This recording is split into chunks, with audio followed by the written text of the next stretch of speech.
Absolutely fantastic. Marco Fu makes his third maximum break.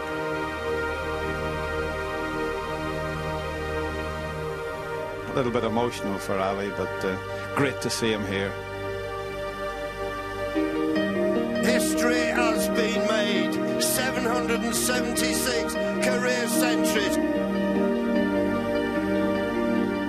Neil Robertson was awesome. A very comfortable winner. 6 frames to 1. Shaun Murphy, that was a virtuoso performance.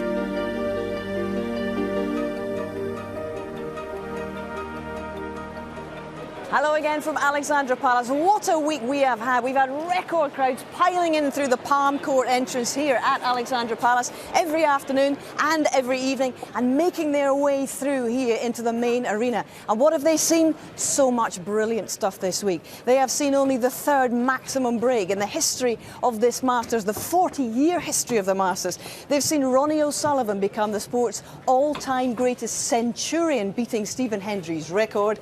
And yesterday, they saw the defending champion taken apart, as he put it, against Neil Robertson in the semi-final. So what are they and what are we going to see today in this Masters final itself? Well, we've got the world number 1, Neil Robertson.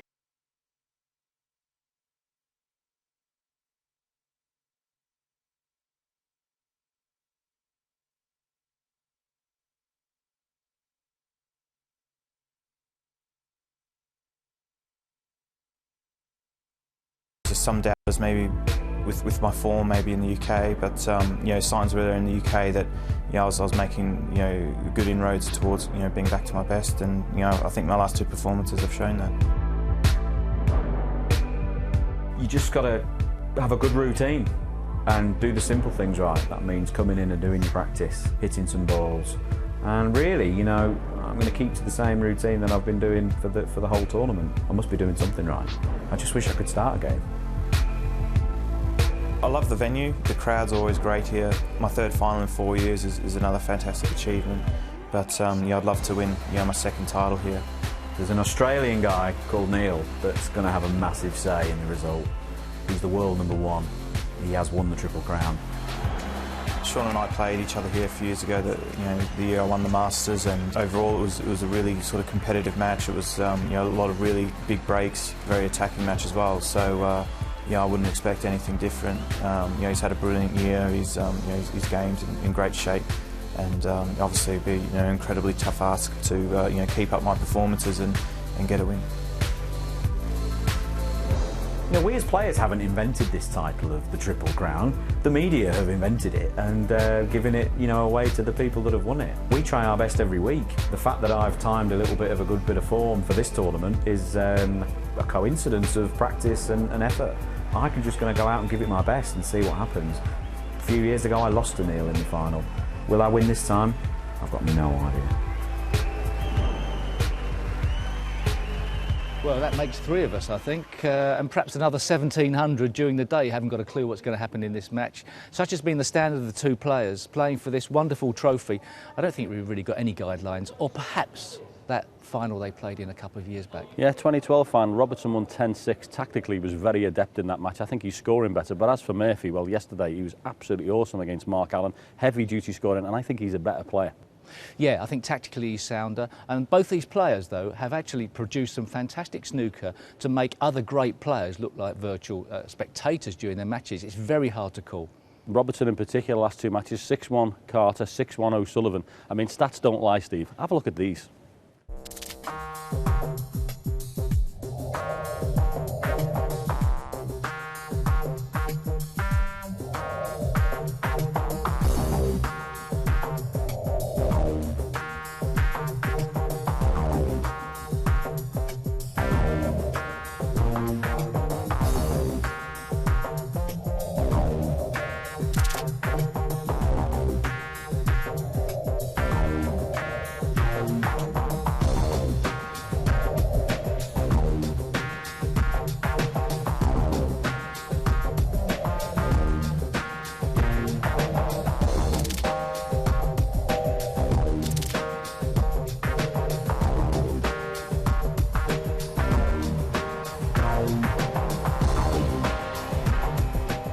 that's Neil's stats. He already owns a Triple Crown. He's won a World, the Masters in the UK. Shaun Murphy needs this one. Yeah. He'll know that only 9 players have ever done it. He'll want to make it the 10th.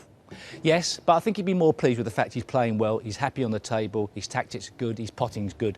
But he is a student of the game, he knows the history, and I'm sure he'd like to get it on his CV.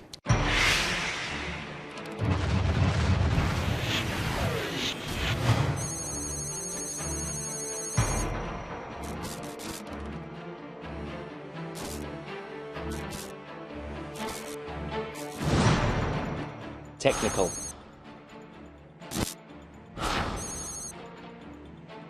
Players are often described as having a Rolls-Royce cue action. Shaun Murphy's is more like an Aston Martin. Powerful, graceful and very easy on the eye.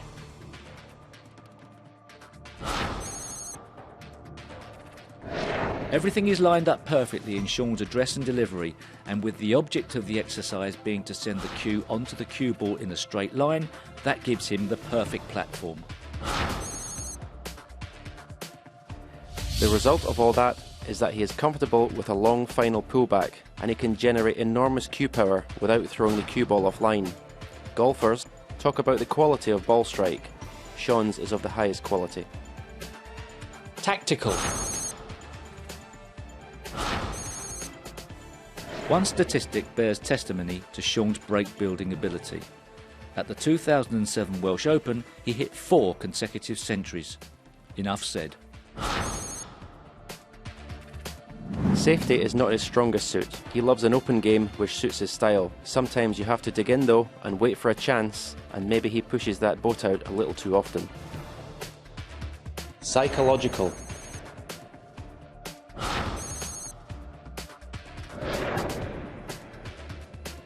Until he won in Highco last season, Shaun hadn't won a ranking event for 3 years. For a player of his quality, that's almost unbelievable.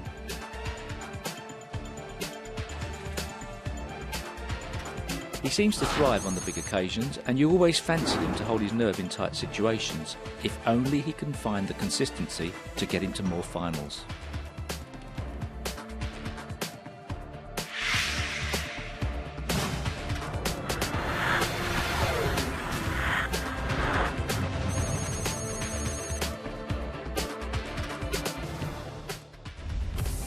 This match is, of course, a repeat of the first ever final here in Alexandra Palace in 2012. Robertson won at 10-6 and, in fact, has gone on to beat Murphy in 5 of their 6 matches since then, en route to consistent spells as the sport's world #1.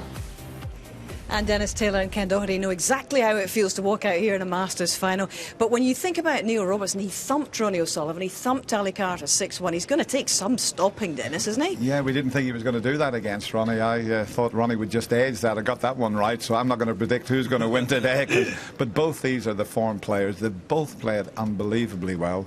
And the way Shaun played against Mark Allen was, well, it was faultless snooker as well. So it's just going to be a cracking final, I think. Happily, as you mentioned, Dennis, Shaun's break building and his consistency in heavy scoring has been very marked this week, and that has a great ingredient for a fantastic final. Just remind everybody what's at stake for Shaun today. Well, you know, the Masters will complete the triumvirate, you know, of the Masters, the UK and the World Championship. I know Neil Robertson beat him in the final here a couple of years ago. That may play in the back of his mind, but I think Shaun, the way he's played this week, he'll be full of confidence going. He's going to attack from the front, and if he gets bogged down in safety battle with Neil Robertson, I think he might come out second best. I think just play the way he's been playing, potting some great balls and scoring and winning the frames in one visit. Both players are at the top of their form, there's no doubt. It's going to be a cracking final. Yes, safety is something that we talked about in relation to that 2012 final, and Robertson very distinctly had the edge in that. How important could that aspect of this game be? That could be the main ingredient, and Shaun has worked on his tactical game. He said that in his interview. I heard him speaking with you, Hazel, and he has tightened up and his safety has improved because Neil Robertson is a fabulous tactical player, so that's going to play a big part. But Shaun's back attacking the way he was a few years years ago, and he's got his mum Jean here. I mean, yesterday was the first time ever she's seen him play, so he's got a lot going for him, but he's also up against the #1 in the world, so it's going to be fascinating. And once again, guys, this arena is absolutely packed. We've got 1,700 people in here. It's almost double the capacity of the Crucible, and it's been packed more or less every afternoon and evening since last the crowds Sunday. have been sensational. This is the new home of the Masters now, and I think all the crowds have really welcomed it, and they've come out in force, and again, they can't wait for today. I'm sure it's going to be absolutely brilliant for both players to come down that stairs to the music and to the standing ovation that they're going to get from this wonderful London crowd. OK, well, every match here since last Sunday has felt like a final, but this really is it. Rob Walker, over to you. Thanks, Hazel. Good afternoon, ladies and gentlemen. We started a week ago with 16 of the very best players in the world. Now there are just 2, and what a match this promises to be. Welcome to the final of the 2015 Dafabet Masters. The crowd here at Ali Pali are ready, the players are ready, so let's get the boys on the bays.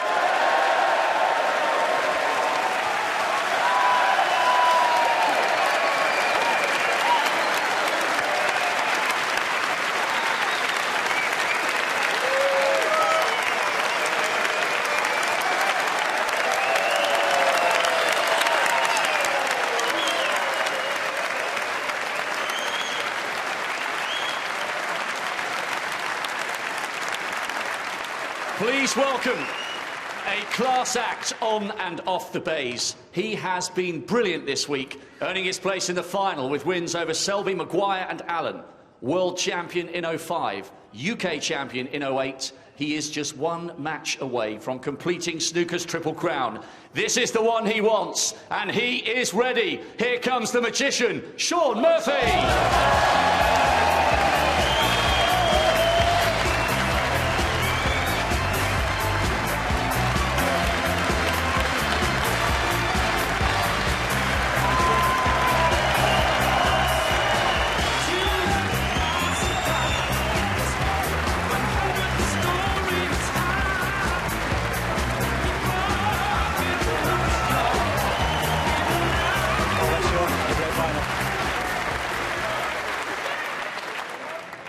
And his opponent, a player who arrived from Australia 11 years ago with nothing, and over the last decade he has carved his name onto a list of the sport's all-time greats.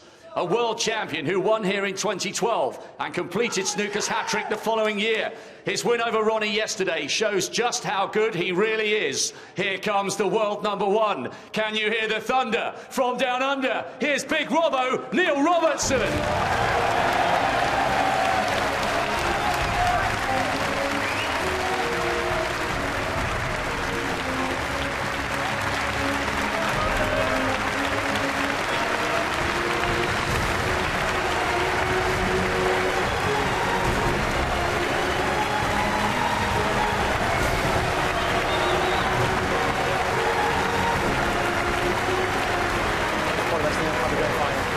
Great excitement here at Alexandra Palace. Now, with our All-Ireland duo in the box, we won't be stopped for words today, and I get the feeling they won't be short of things to talk about either.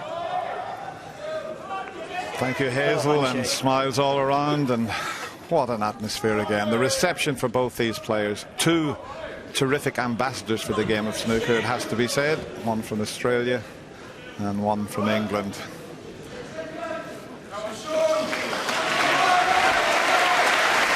Yes, Dennis, and 2 gentlemen and a customary handshake.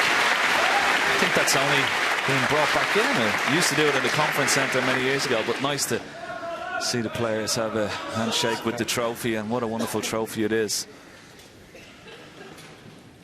Great atmosphere in here, Dennis. What an ovation both players got in there. Capacity crowd, 1,700 people in this afternoon and this evening. There's that wonderful trophy Ken mentioned, the Waterford Crystal. And who's going to lift that this evening? You wouldn't mind that on your mantelpiece, Ken, would you? Oh, very nice.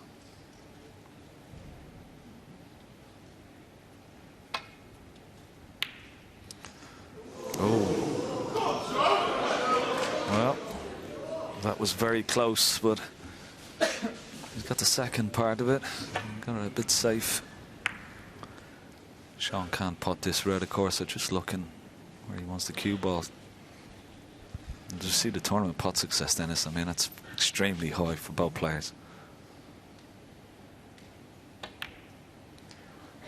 Yeah, Neil Robertson just edging the tournament long pot success rate. But this is the one we talked about at the top of the show, the safety success rate. There's only a couple of percentage points between them, so but it's going to play a key part, I think, in this match. I think we'll see plenty of high breaks when the players get in, but it's who can get in with the better safety shot. I think Neil Robertson's safety yesterday against Ronnie O'Sullivan was really top jaw.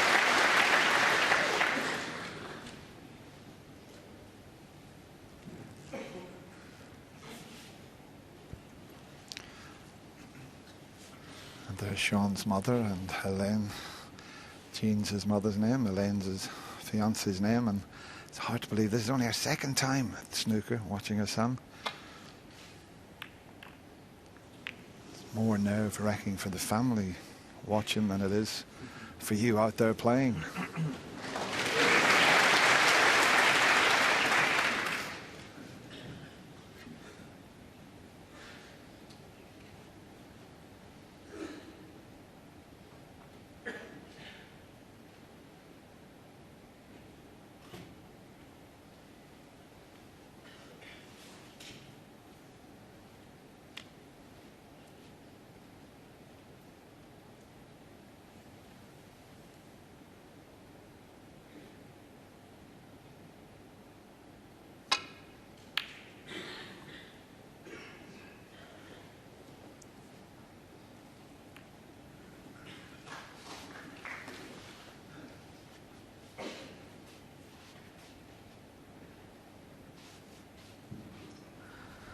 Okay, and an interesting spectator in the crowd as well. Robertson's girlfriend and mother to the beautiful baby boy that was in the studio with us the other day when he beat Ronnie O'Sullivan.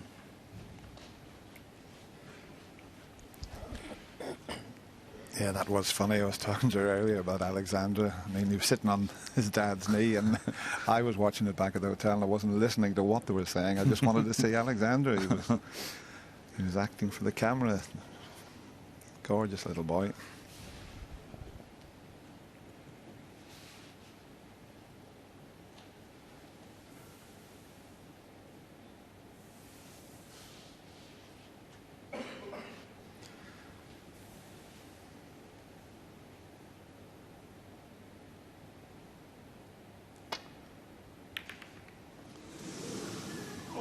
It's the first mistake, but hasn't left an easy opener. There's one that might pot into the left corner. He had to hit that very thin and just caught it much thicker than he intended. He came around immediately to have a look at the black. There's a pot into the bottom right hand corner pocket. It clearly does, but I'm not sure where he can hold it here. It's quite an acute angle. May go up for blue. So there's the first pot of the final.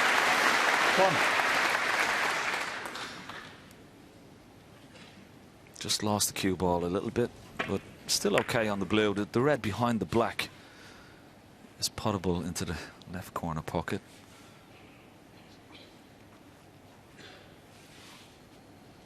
I think that's the only red he can get on from this position, so close to the cushion.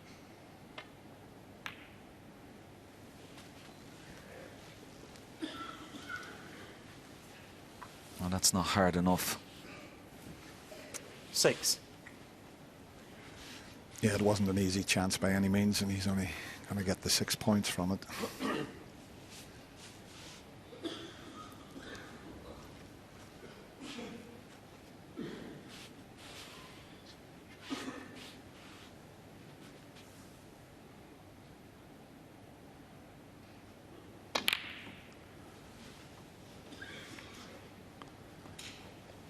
Shaun Murphy 6. Best of 19, first to 10. 8 frames to be played this afternoon, and the remaining frames starting at 7 o'clock this evening. Yes, and that shot, Dennis, will give you an indication of Shaun Murphy's policy this afternoon and this evening throughout this final. I mean, he had a straightforward safety shot. Could have left it up towards the left-hand side of the table, but sacrificed that by trying to bring the black into play. And because of that, he's put himself in a precarious situation here. It is straightforward safety shot off some of the reds below the pink maybe, but wanted to get that black into the open.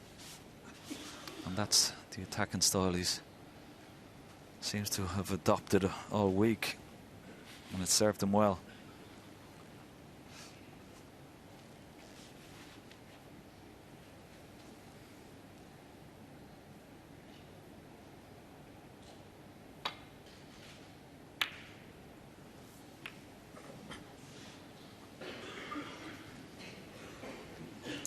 He wanted that cue ball tight on the cushion.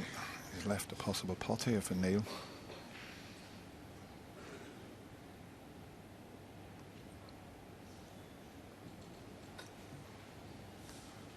Well, he did have a look at the pot.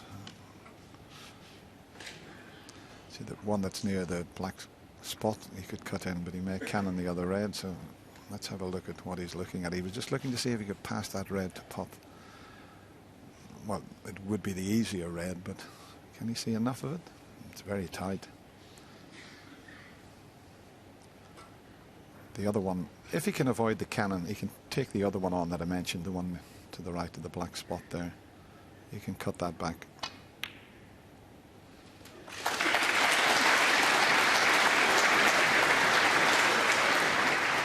And not a bad cannon on the brown.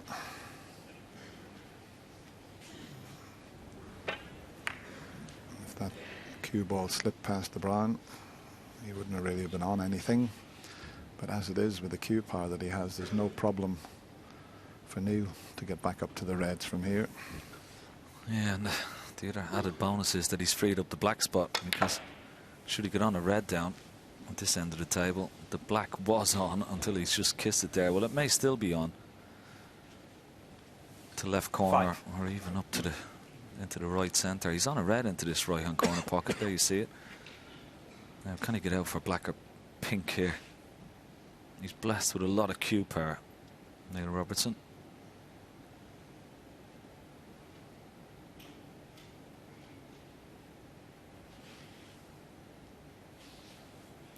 Just wondering, Dennis, one shot here, he could pot this red, screw into the 2 reds that are below the black, and maybe have the black into the green pocket. Certainly on, but he also has the option of maybe stunning out off the top cushion. And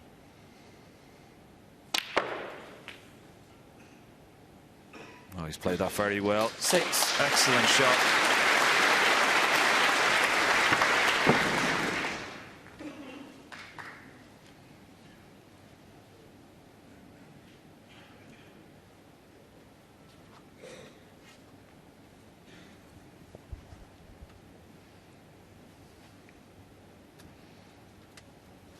He's not rushing into the shots, Neil. He did this against Ronnie O'Sullivan, but he made very few mistakes. But there's one. Neil Robertson, 6. Once again, taking his eye off the pot, concentrating on the cannon. It happened so many times. And Shaun Murphy, well, an unexpected chance for him.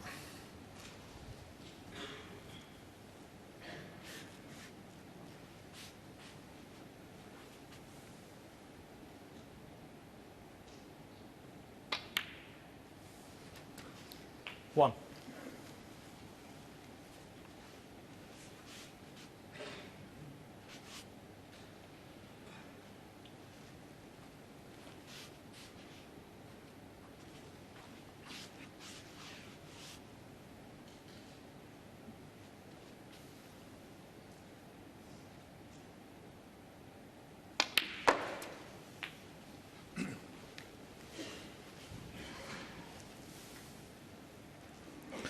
It looks like the reds are all 8.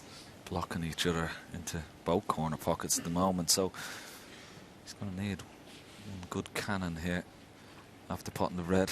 If he can get on the, he was having a look at the pink, but his option could possibly be blue as well.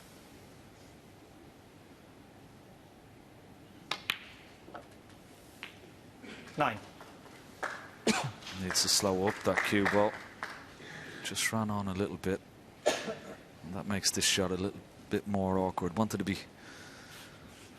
screwing this blue in and maybe stunning down towards the reds and bringing some more into play, but looks a bit more awkward now. And the whirlwind Jimmy White here again. He's been here all week watching the snooker. Former Masters champion. And he's a bit unlucky here if he can't get past the black to that red. Maybe he's 40. just okay. Yeah, no problem. So this now is a decent chance for Shaun Murphy. And Peter Ebdon here, immaculate as ever. He been working with Ali Carter, who, well, run into Neil Robertson, 50, who played faultless snooker against Ali. He only made a couple of mistakes in the match and lost 6-1 to the Australian.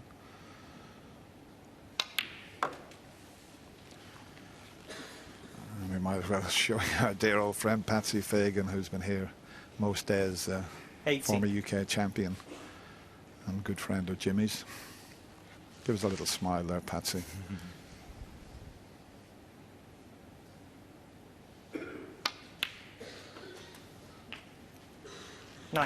Yeah, purposely played for the pink, because that will certainly open things up into this corner pocket.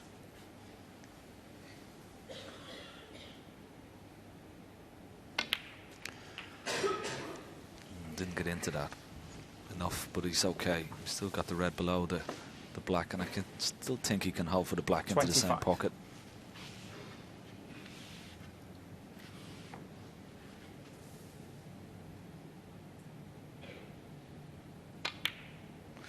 That wonderful shot 26. In the blue, Dennis, when he was tight to the cushion, dug down into the cue ball and split the reds out lovely. And this is the fruits of that particular shot. It was an excellent pot. 33.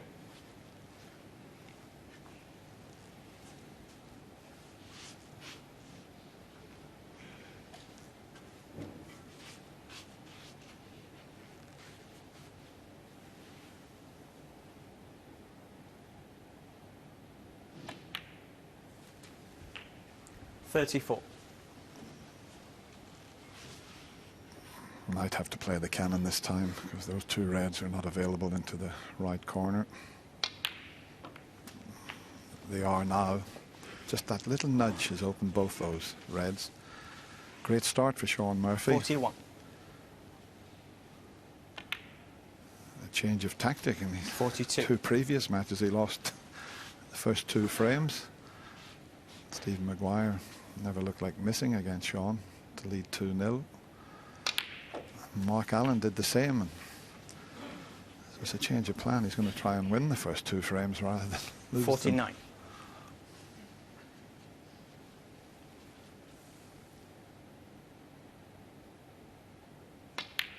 Them. 50. I mean, there's quite a bit of tactical play at the beginning of this opening frame, but it looks as if Shaun is going to virtually win the frame with one chance. Just needs this red. 56.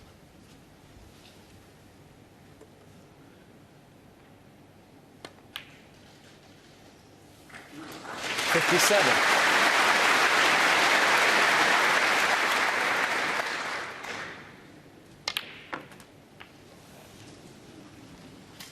Okay, yeah, and it all came about from this uncharacteristic miss pink, you would have 64. To say, from Neil Robertson, just trying to hold for the red, took his eye off the pot. Shaun Murphy, 64. Neil debating whether to come to the table. He is. But there's not a lot for him to look at. Yeah, frame conceded. In fact, he does concede the frame. So the best possible start for Shaun Murphy. He got one chance and he made enough to take the frame.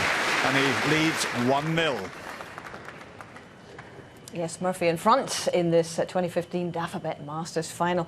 And a few nerves, inevitable, even for a man of, well, his ruthless courage out there, Neil Robertson, Steve. Yep, cagey start, and then when Neil did get in, he missed that pink, as we've seen. And it will be interesting as this match unfolds, because we've discussed, you know, who's going to win it, how are they going to win it.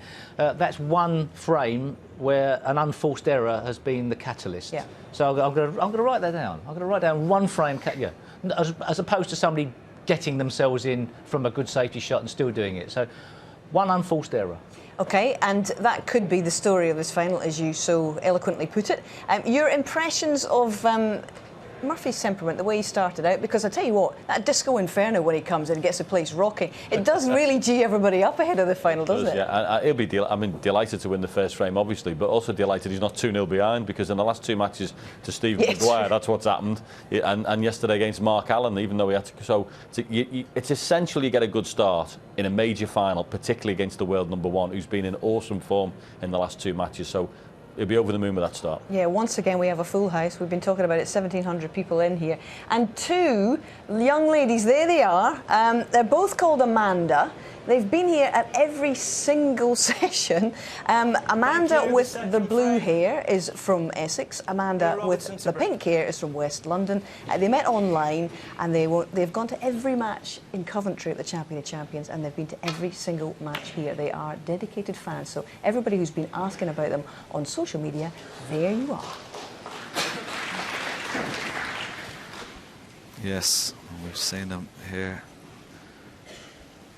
every day at every session, Hazel. Yeah. Snooker fans, two Amandas. Hope you're enjoying the final.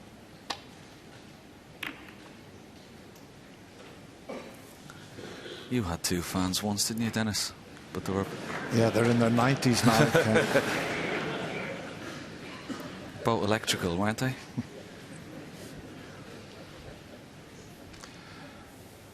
Shouldn't be a problem to just nestle into the reds here.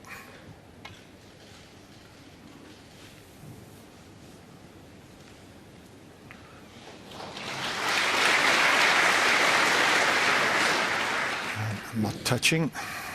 Shaun would have liked them to have been touching there. It would have been much easier to just play away down the table. You'll have to use the red and the pink to get down there.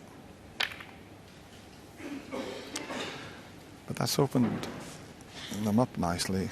And we've seen in the opening frame how Shaun played a shot, a safety shot, where he opened the black up, so he doesn't want to get tied up in a tactical battle. Not that Neil Robertson wants that either.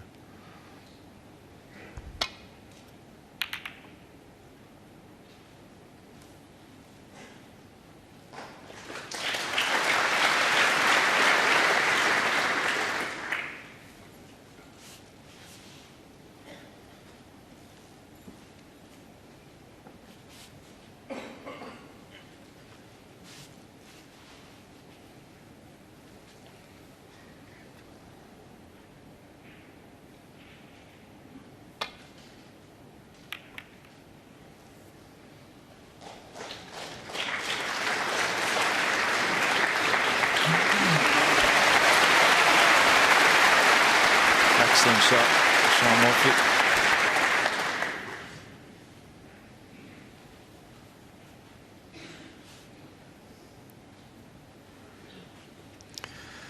Yeah, there was a shot in that opening frame that, well, he went a bit close to the cushion, but to stun it in from being so close to the cushion and open the pack up, I mean, that was the frame winner.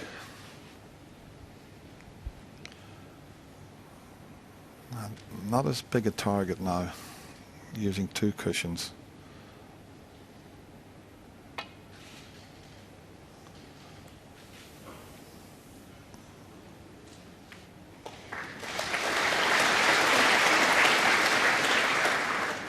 Very good. I say very good. Yeah, there's nothing that goes to the middle pocket there. You can't really get back down the table from this position.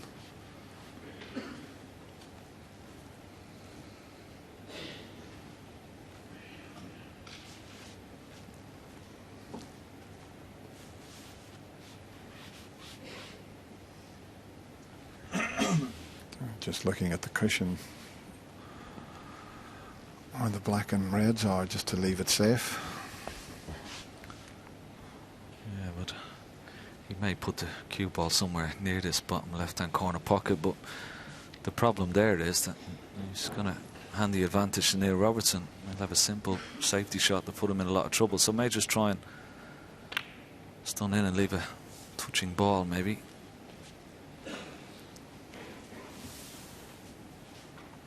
Touching ball now. Well, that has sorted the problem out, because now Neil can get back up the table. The fact that Brendan Moore declared a touching ball, he can just miss the black there and send it back to the balk area. And as long as he covers that red that's nearest the right corner, he'll be okay. There's Brendan from Sheffield, well, you'd have to say the home of snooker. Although the Alexandra Palace is a close second now, you'd have to say. Look at that crowd there. It's been like that since last Sunday. It's been fantastic.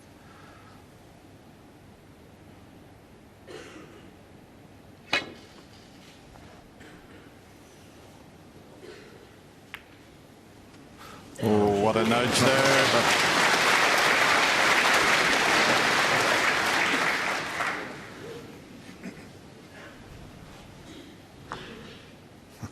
can't beat a good nudge, can you?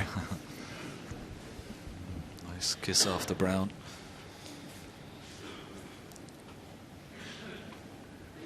I'm not quite sure whether Shaun can see enough of the side cushion below the middle pocket to play a similar shot that Neil played a couple of shots ago. Yeah, and he's looking to see if he can come twice across and possibly land on the red that's near the top cushion, but he can't do that. So he's got to be very careful here. He's played the same shot that Neil played, and what sort of a result does he get? A very good one. I think it's touching ball again. Yeah, touching ball again. I think anywhere. He really wants to be on the ball cushion here, directly behind the green if he can. He's got to manoeuvre that cue ball between blue and red in the middle of the table. He's got to try and get this as tight to the cushion as possible, just to make it that a little bit awkward.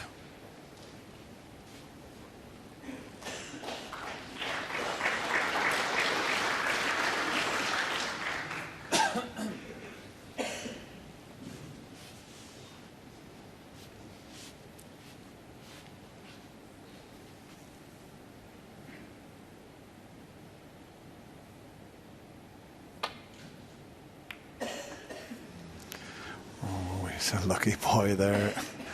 Hit that all wrong. There's still a possible pot on, but he could have finished in amongst the reds. He just hit it far too thin. Certainly wasn't playing it that way.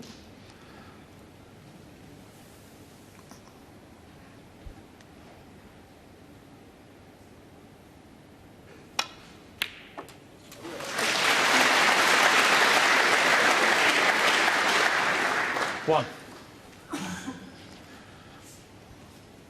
Well, he's off the mark as the Australian on his first pot.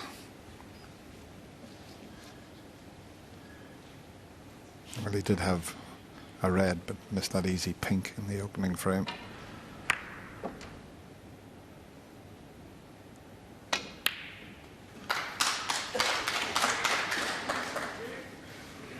Yeah, that was a better shot than it looked.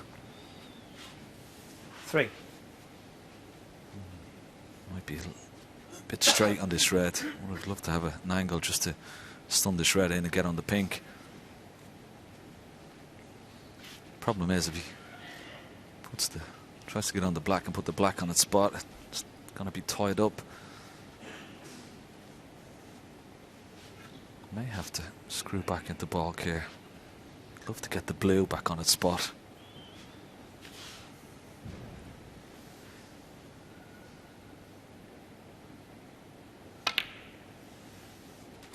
Four.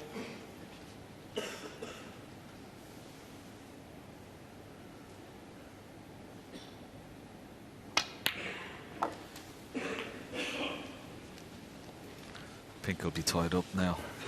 I don't think it's potable into even the left centre. 10. Well, it may be.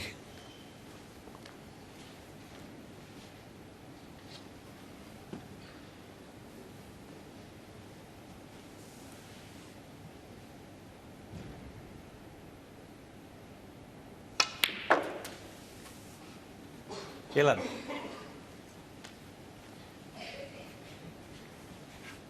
If one of those reds around the black spot would be potable into this bottom right hand corner pocket, that would be his choice, I'm sure.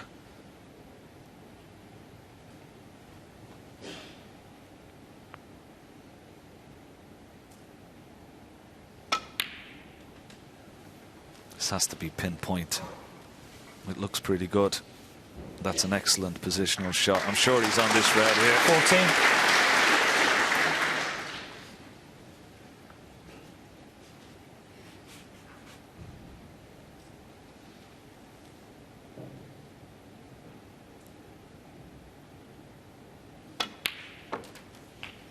$50.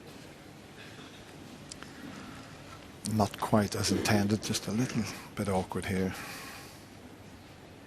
Just wanted that cue ball an inch or two off the cushion, but it should be okay. Yeah, nicely played. And when he pots this red, the black spot area will be in 22. the clear.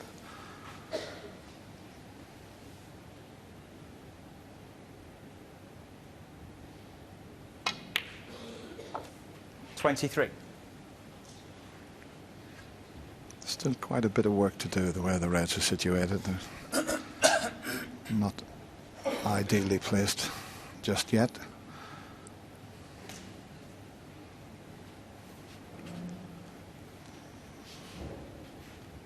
Almost straight on the black, but you can screw back off the cushion and out to leave that red to the right of the pink. There he's cueing right down at the bottom of the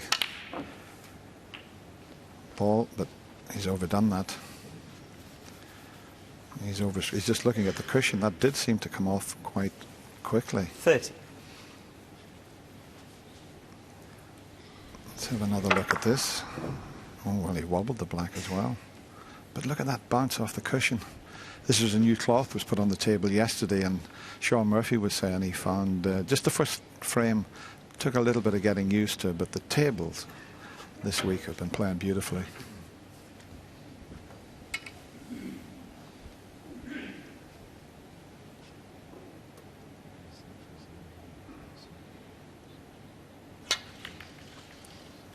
Well, I said tables. There's only one table, obviously, at the Masters. Neil Robertson, 30.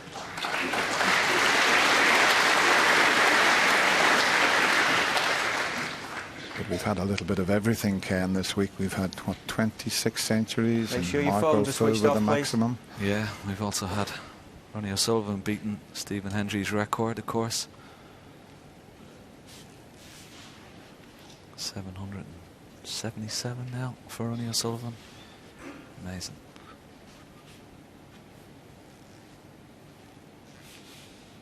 Neil Robertson, of course, last season had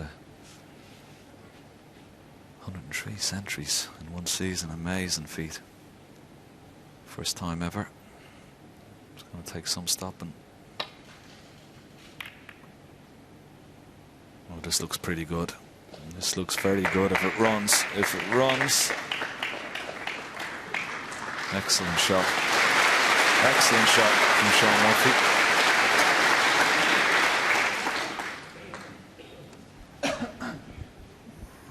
Yeah, just going back to the century breaks, Neil's had 36 this season. Shaun's had 21. And Shaun had 41 centuries last season, which is quite an achievement. But as you mentioned, a century of centuries from Neil Robertson might never be equalled again.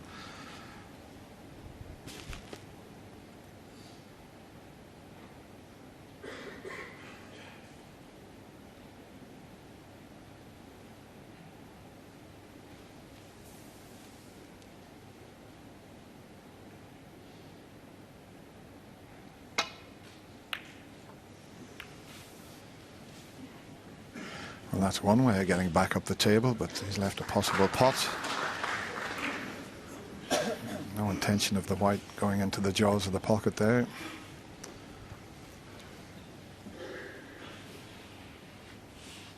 Well, this is certainly one of his forte shots, these long pots, hold for the black. Excellent. Straight in the middle. Well, he's come up for the pink, but what beautiful cueing that was. Straight in the middle of the pocket.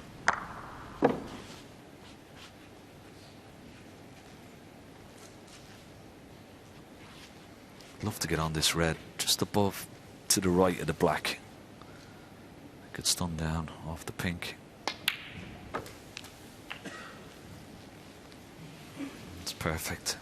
What a great opportunity now for Shaun Murphy for a counter-attack.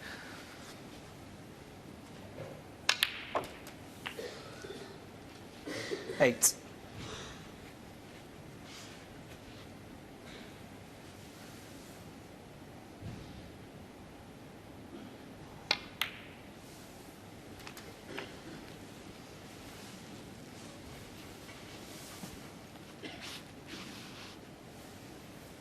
$40.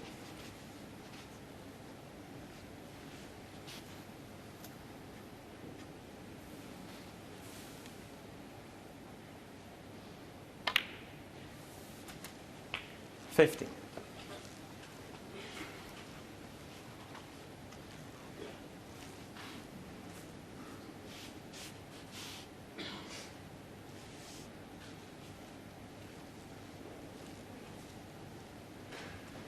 He's already thinking 2 or 3 shots ahead, Shaun, just looking at the little triangle of reds there.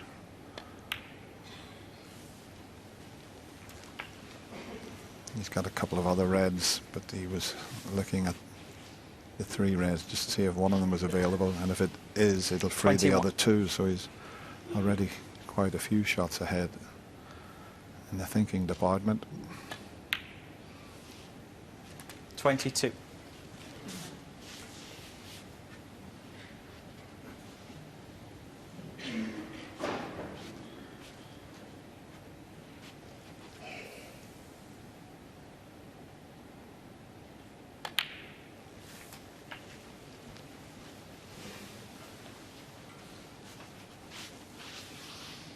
Still looking at that red, isn't 29. he? He's not sure if it'll go. So he was thinking at least 4 or 5 shots ahead there on this occasion. If it doesn't go, then he'll have to leave the black in such a way that he can cannon them out. He'd 30. prefer not to have to play the cannon, but we'll know very shortly as to whether it's available or not.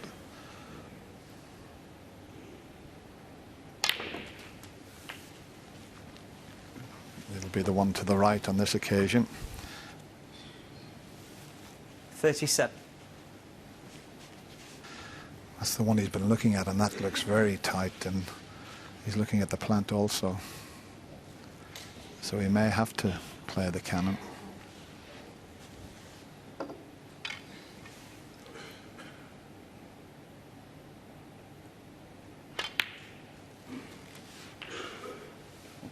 Yeah, a bit surprised he's 38. left it so late though, Dennis. He could have gone into the 3 reds off that last black. He looks a little bit straight on this pink now.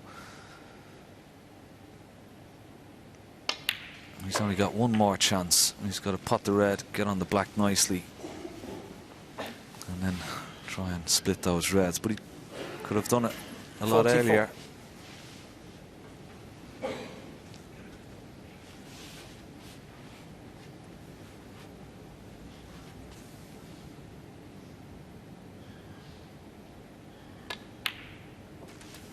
Good shot. Yeah, this is the one, but he's gone a bit close to the cushion because he wants to cannon the left of the reds there. If he can cannon that, that'll bring all 3 into play. But the white's gone a little bit near the cushion. Can't get his hand on the table. This is a key shot. Shaun Murphy, 45. It was the cue ball going closer to the cushion than he intended, but he's got away with it somewhat. Had he been able to put his hand on the table, he wouldn't have missed that.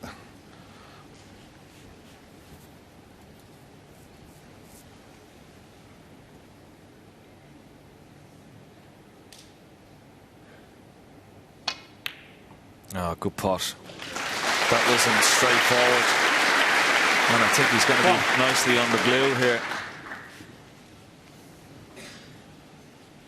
I'm sure he has an angle on the blue just to stun down for these reds.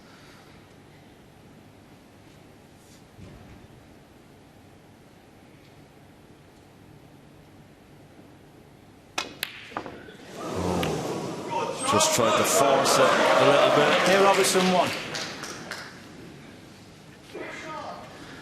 Well, he didn't miss many of those in his last 2 matches. Well, maybe the world #1 just feeling a little bit tense out there.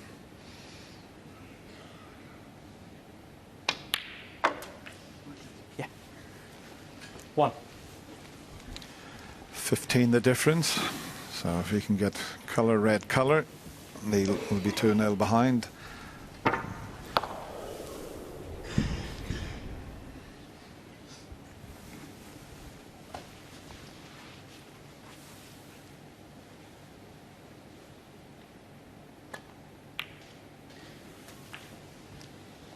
Judged that nicely. Excellent shot. So red and pink will be enough. Good start from Shaun Murphy here. 9. Change of tactic, Ken. He's won the first 2 frames in the 2 previous matches. He lost the 2 opening frames.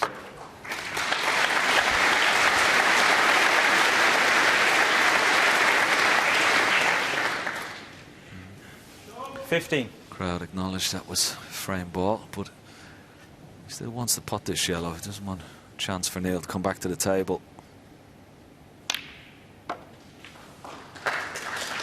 70.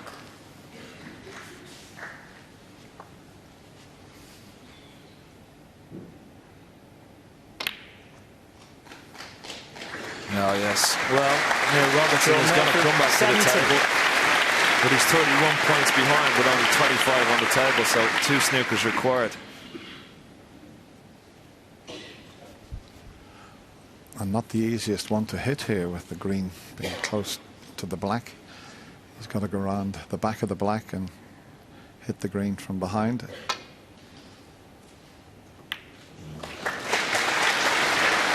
Oh, has he flicked the snooker back? No. That's one way of getting them. Might pot this, swerve around the pink.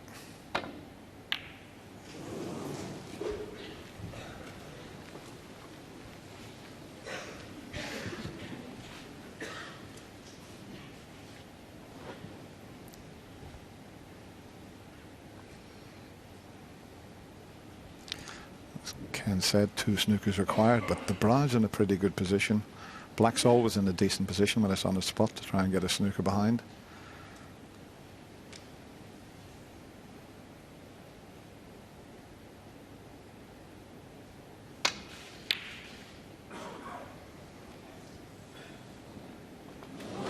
No.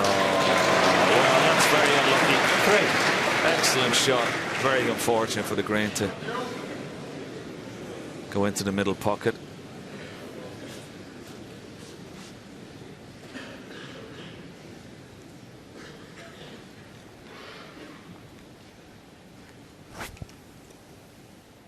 That's where he's got to go. First line's a bit out, but loads aside. Well, I don't think he was ever going to hit it that way. Foul. Neil Robertson, 3. Shaun Murphy, 4. No miss called because we're at the snookers required stage.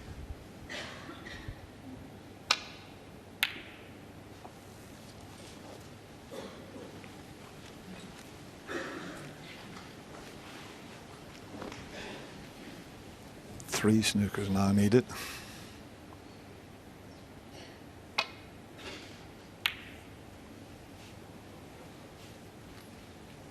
That's a pretty good effort.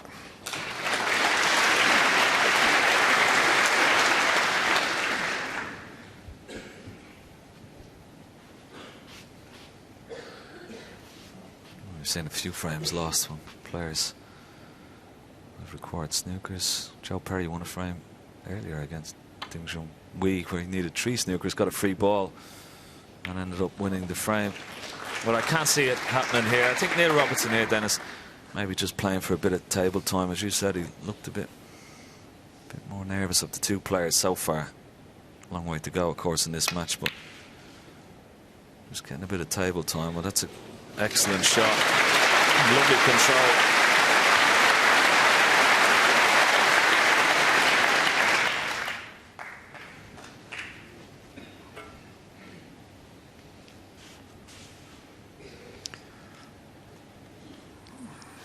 It's not straightforward off one cushion, especially when they're in the middle of the table like this. You know, you'd think it's a straightforward escape, but you've got to be so accurate.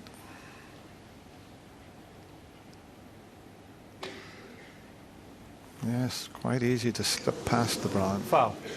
So that's Yeah, one of the Robertson, 3 snookers. That's needed.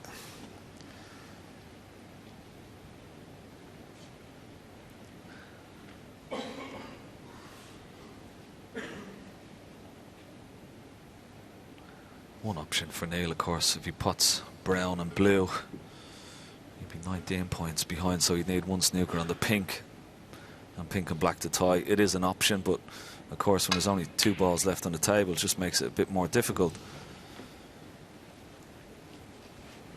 Yeah, pretty good shot again from Neil Robertson.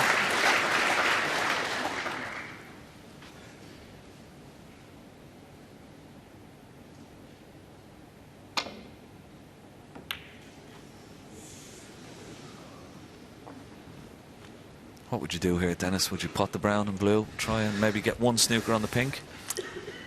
It's just where the blue's sitting. It's in quite a good position, isn't it, to get the snooker in behind. As you say, if he pots the 2 colours, he can tie with 1 snooker, but then you've only got that 1 snookering ball, so I'd carry on with the blue where it is. And he's a bit short on that, so Shaun would like to see this brown disappear, but he's almost tight on the cushion.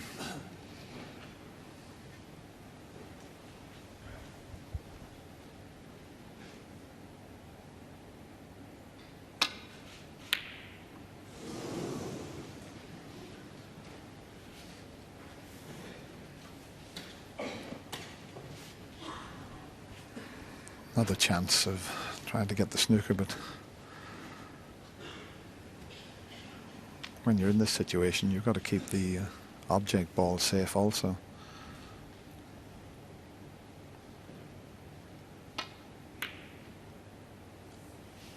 It's a long way short. Another chance for Shaun to snick this brown into the left corner. Just looking at the angle.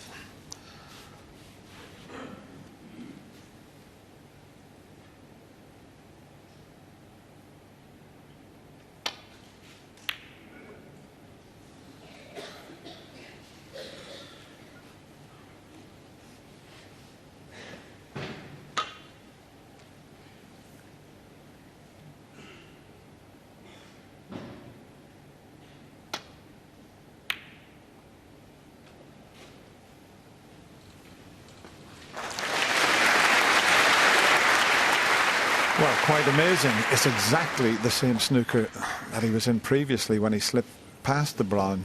Now, can he get the angle right this time? Yeah, always a bit more difficult, isn't it? Just coming off 1 cushion as opposed to 2. Could slide here again. No, I judged it nicely. No cloud.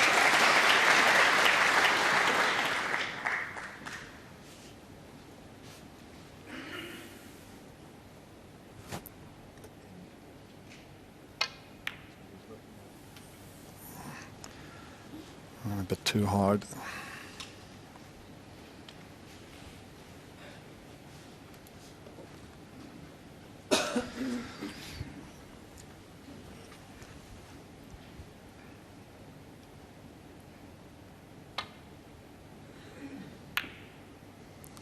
Shaun tried to knock the black safe here, just missed it.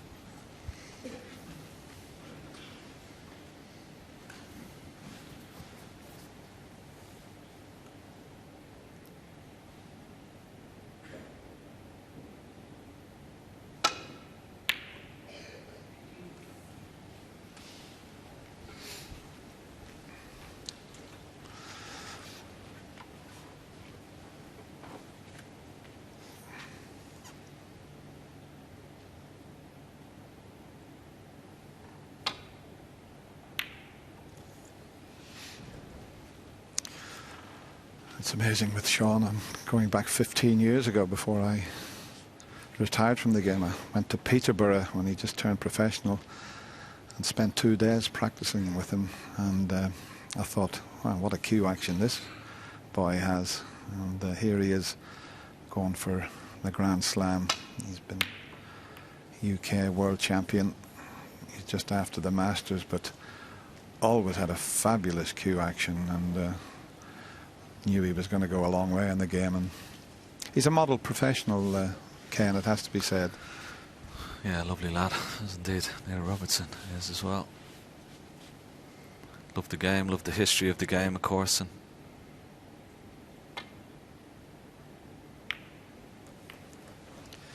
he used to play with a strange tip. You know, when the tip was a bit spongy, he used to take it off straight away. But that was the type of tip he used to like to play with, which was quite amazing.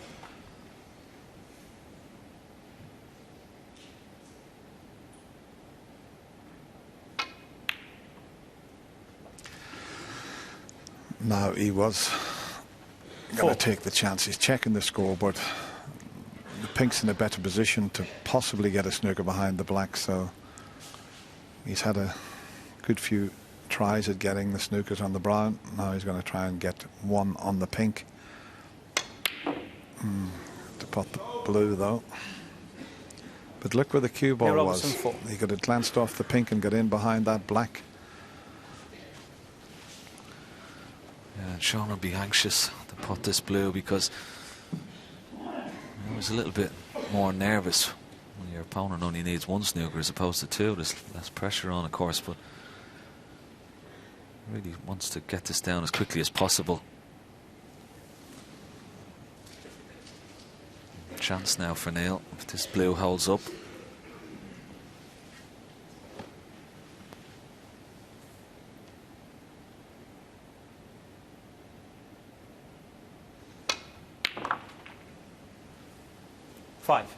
He's played it pretty well. Pink into the middle of the table. He doesn't really want this pink close to any cushion. So if you can get the pink into the middle of the table, somewhere around the blue spot, and cue ball behind that black. That's really love to put the white. Neil Robertson 5. Not quite.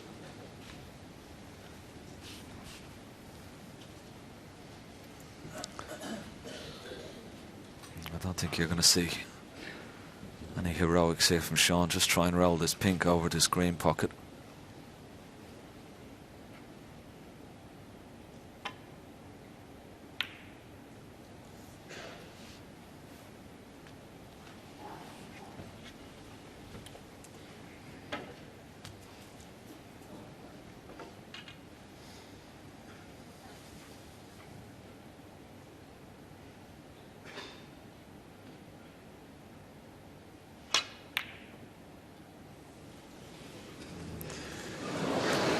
Well, that is the end of the frame. Misjudged that one by Shaun quite a way and finished up fluking the pink.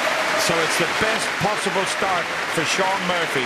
You can't do any better than take the first two frames. He leads 2-0. Yes, Shaun Murphy certainly settled the more quickly of the two. And when you look at the pot success rate, Neil Robertson down at 80% and Shaun Murphy up at 95%. And this is a bit of a contrast the last couple of days with Neil Robertson, who's been way up in the 90s. Yeah, I mean, both these players come into this match, their last two matches, they have looked untouchable. But, of course, that can't continue. Every day, as we've said, is a different day. And the start is always important. And Shaun's got it. So, you know, if he can capitalise, he's got him in a hole at the moment. But it's tough to keep a good man down. John, you've been talking to Shaun Murphy's coach, Chris Henry, about what he's done over the last couple of seasons to improve, because I do remember a few years ago we were talking about a case of the 40itis, as we used to call it, with Shaun Murphy. He kept breaking down in the 30s and 40s in his matches, and it was so debilitating for him. Yeah, he's worked on lots of things. I won't, obviously can't divulge what he's working on. That's their privileged information. But he changed his technique. He was telling me there's 1 or 2 things they've done technique-wise, and he's given him some sort of routines and things to practice on to improve his concentration levels, because he was doing that, getting 40 to 50 and then breaking down. So they've been working hard on that, and obviously his break building and stuff, because he had 1 maximum break in all his career up to this season, and now he's had 3 this year. So obviously whatever they're doing is definitely working. Yeah, in the last 12 months, as you say, 3 maximums and also 4 titles. It's been a real resurgence in his career over the last few months, since ironically that bashing that he took against Mark Selby in the semi-final right here last year. Yes, and it's one thing to actually sort of go, right, I'm going to change things, but it's another thing to actually put them into operation, because teaching not necessarily that old a dog, but somebody who's established and has perhaps set in his ways to some degree, the patterns around the table, effectively the sat-nav that every player's got in their head about how to go about a break, to change that, and even to change the safety aspects, to picture different safety shots. It's tough, and so full credit to Chris Henry for doing a good job, and they've worked very hard. Yeah, it's like a total reboot, isn't it? You've got to reprogram yourself. You may have been doing certain things where you've been putting a bit of side on the ball, for example, so you hit it in a different place, and all of a sudden you might get right in the middle of the cue ball, and you have to change the angles, you have to put... So all the practice, it's a lot of hard work involved in it. How difficult is that to do as professionals? Because, you all have your technique, you all learn to do things your way, and then you look at the likes of somebody like Nick Faldo, and you look at Tiger Woods, who's had to rechange and remodel his swing over the years. It's a very hard thing to try and master, isn't it? Technically, is arguably easier. You can just go on the practice table and keep on methodically doing something different. But to change your mindset when it comes to shot selection, that's a lot harder. OK, well, it's working. It's certainly paying dividends so far. Murphy, the world number 11, former world champion and UK champion, 2-0 in front. Yeah, perfect start for Shaun Murphy, but a long way to go. First to 10, of course, will be champion. Neil Robertson already had his hands on that wonderful trophy we talked about earlier. Beat Shaun in the final here a couple of years ago. Dennis, there's a long way to go in this final, of course, and it's going to be quite interesting how it all pans out. It's going to be quite interesting to see what happens with the cue ball if Shaun pots this red, because it's heading over towards the bunch or pack of reds there. It's a natural to cannon the red that's just to the right of the pack, or the group of reds there. That'll do. One. You're never sure where it's going to finish, but the way he was cueing in the first 2 frames, as we show you the shot again, he just had to make sure of the pot and hope for the best with the cue ball there. It's a good long pot, and what a chance.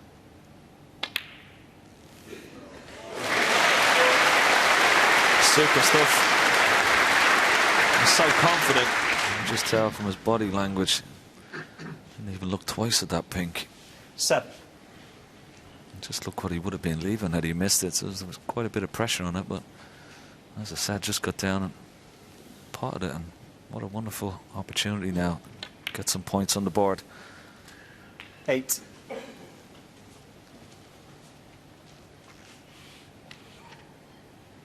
Pink ball.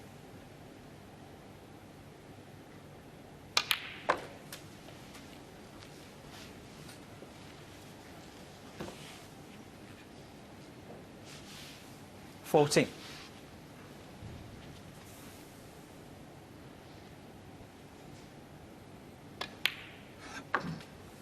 Back down for 50.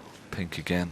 Doesn't really want to pot the black, because the black will go behind the pink.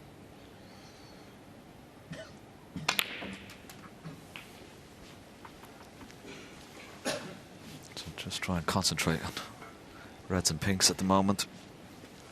21. Yeah.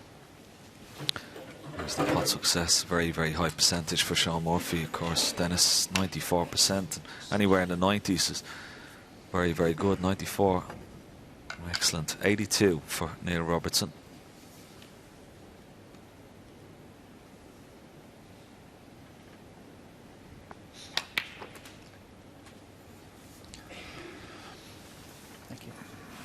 In their head-to-heads, Neil is ahead.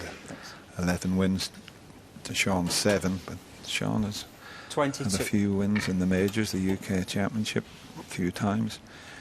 Of course, the semi-final of the World Championship in 2009, 17-14.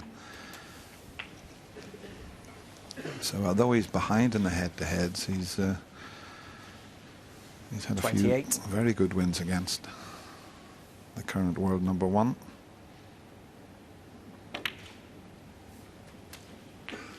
$29. Still 3 open reds.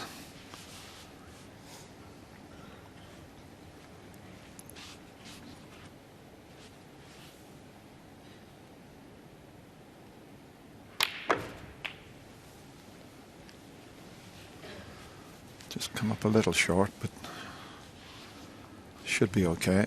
35. Can head up towards the blue.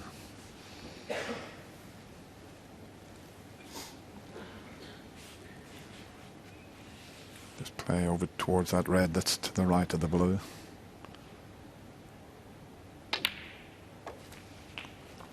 $36. On a perfect angle to go into the pack of reds now. I'm just having a look. I don't think there's any plants on. It doesn't have to hit them too hard. Well, he certainly did hit them hard, and he's okay. There's one coming over that left corner pocket. 41. He played a shot against Mark Allen where he went into the punch. He scattered them everywhere. It was one of the best splits I've ever seen.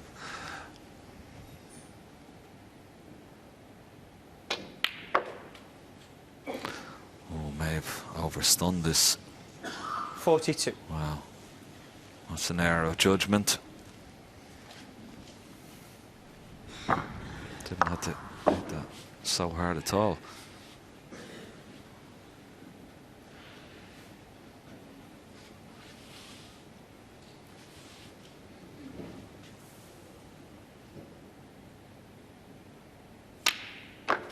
Oh, wonderful shot.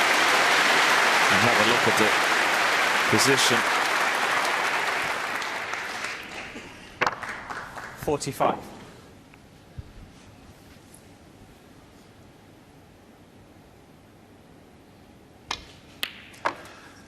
He looks 46. like a man on a mission here, Ken. What a start.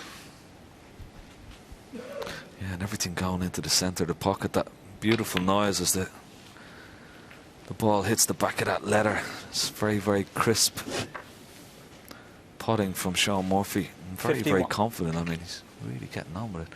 Average shot time just 21 seconds.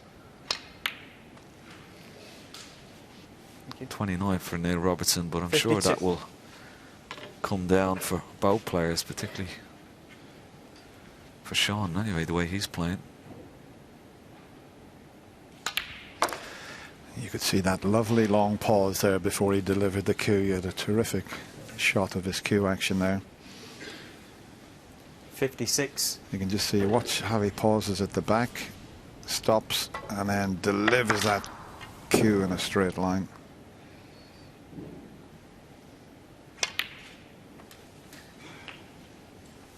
Thank you. 57.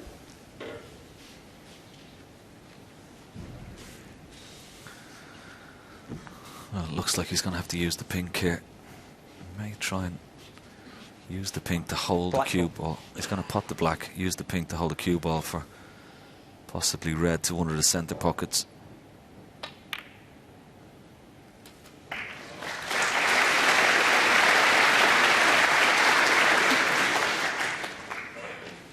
$64. 64 ahead, but 67 remaining, so doesn't have to do too much with the red into the left centre, just drop it in. That's frame ball.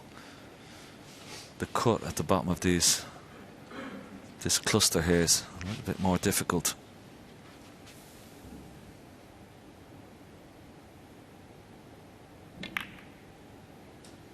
Well, the red went to the right centre as well, and he's played it beautifully. 65.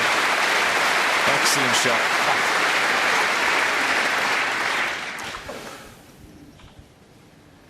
I mean, that was a lovely shot, and that was frame ball. Had he have missed that, he would have put Neil right in amongst them, but he's full of confidence at the moment, and brilliant start.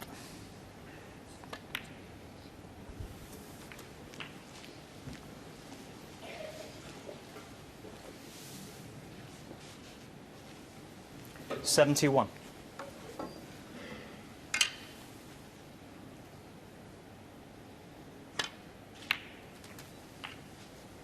Thank you. 72.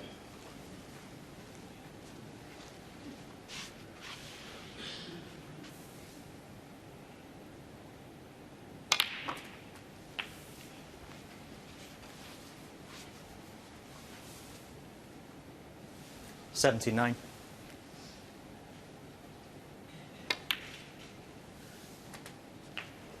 80.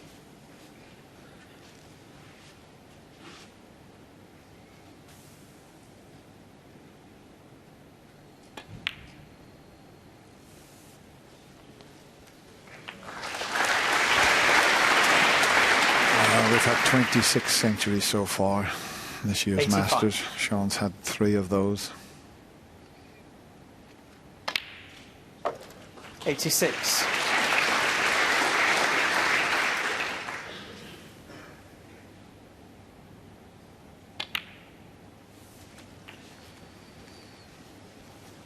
And 93.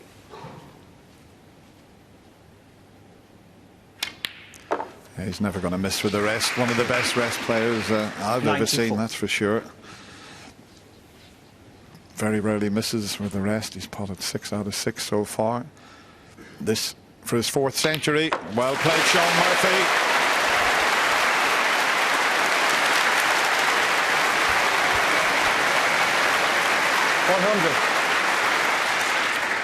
Well, a prolonged round of applause for that magnificent century break, and he has got the world #1. Well, where he wants him at the moment. There's 1 more frame before the mid-session interval. Neil will badly need that just to settle down. 109. And he hasn't done a great deal wrong. Neil Robertson missed 1 or 2 pots that he normally wouldn't. But you can't do anything when you're sitting in your seat. 114.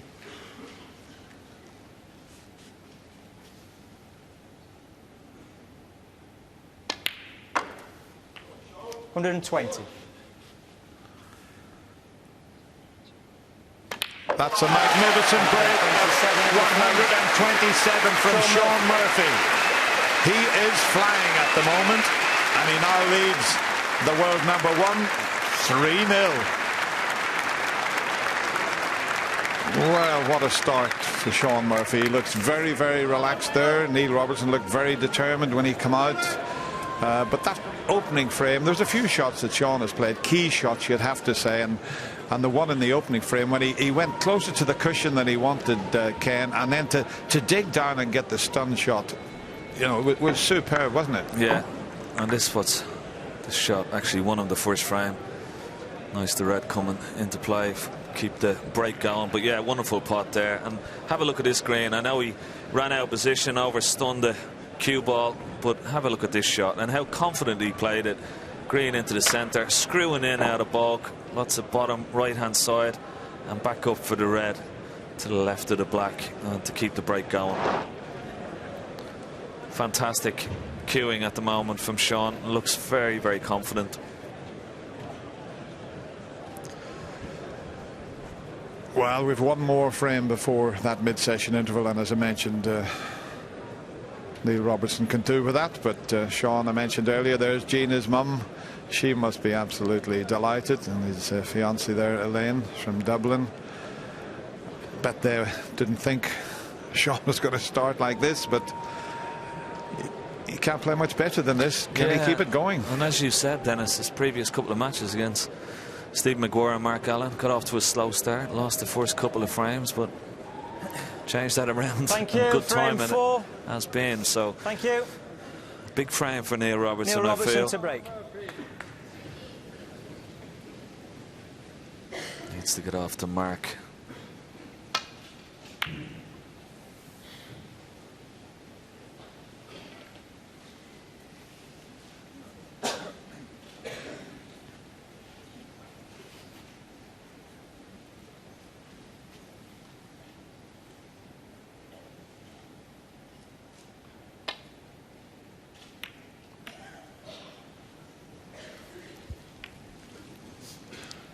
That's okay. It doesn't matter catching the blue on this occasion. Everything's safe. Pretty fluent snooker. Just the second frame. It lasted just over 32 minutes.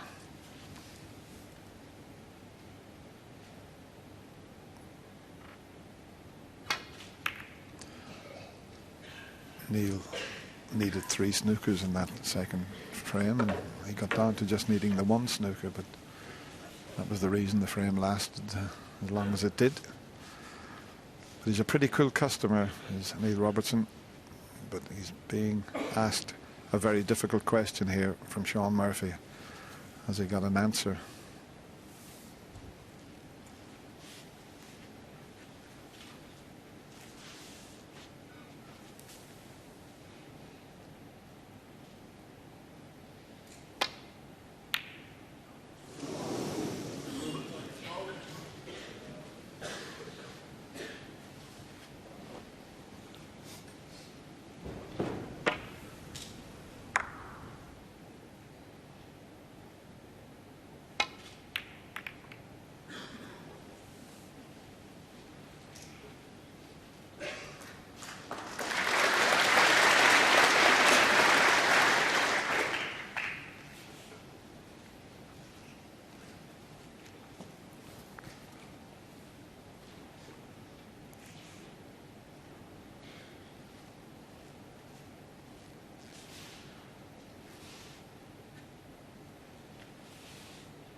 Got a lot of support here. Neil won support. And come on, Neil, but there's not a lot to come on. He's got nothing to look at.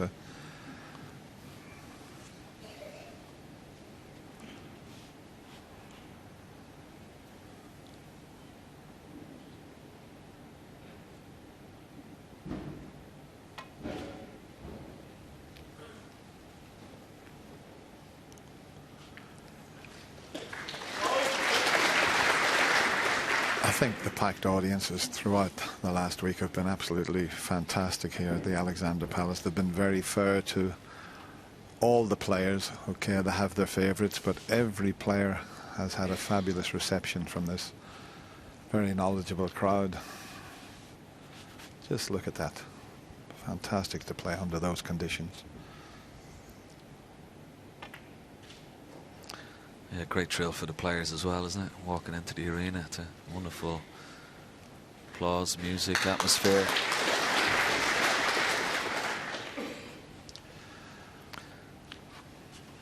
Certainly inspirational, isn't it? Neil is gonna need a little bit of inspiration. Yeah, he has looked a little bit nervy in the first couple of frames. Okay, that last frame couldn't do anything about that, but had his chances in the first 2. Possible plant here.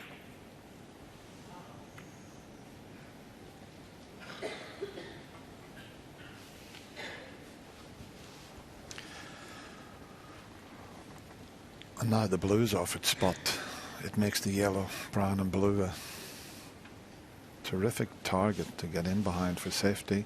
That red on the right side of the table, just a little bit of a concern, but shouldn't prevent Shaun from getting back. Couldn't get over to that left side of the table because of the angle he wanted there. Same applies to Neil Robertson. Just got to make sure you don't go anywhere near the red, the right side of the table when you're playing the safety shot.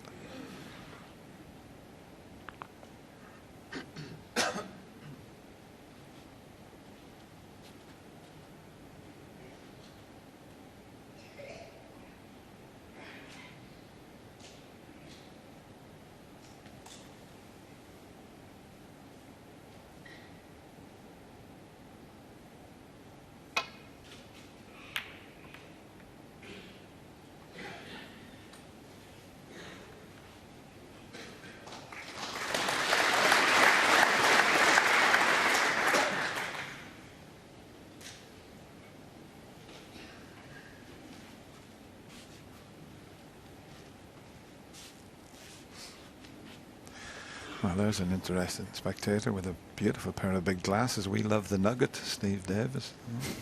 At least somebody loves them. Must be family.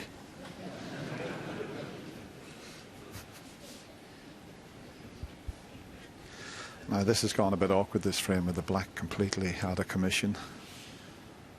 Neil has a long red to go at, but the pink may be available, blue off its spot, so it's got a little bit messy, this frame.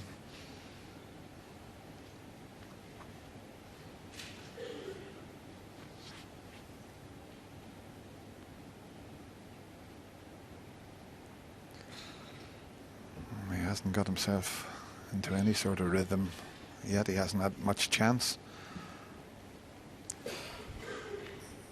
He may not have a slight angle on this red, because if he did have, I'm sure he'd already have been downplayed it, and you see it's almost dead straight, so it's a big risk to try and pot that and leave the pink for the middle pocket. It really is. That's what he's looking at there. That's the player's view, almost dead straight. But when you're 3-0 behind and you've been kept away from the table, it's far from easy.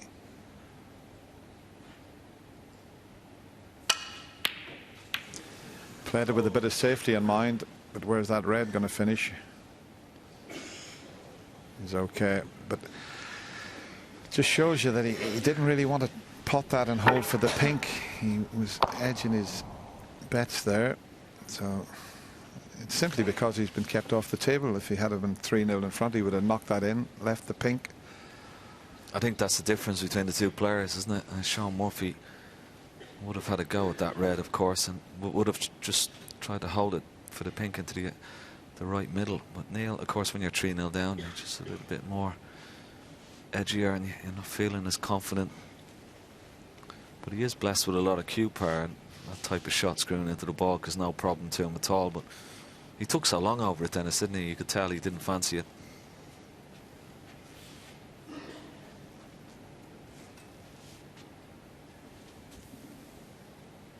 Shaun taking this red on. He's going into other reds. What a shot he's played there. Yeah, that's amazing. Amazing shot to take on. And has to be said, a little bit unlucky where he's finished then.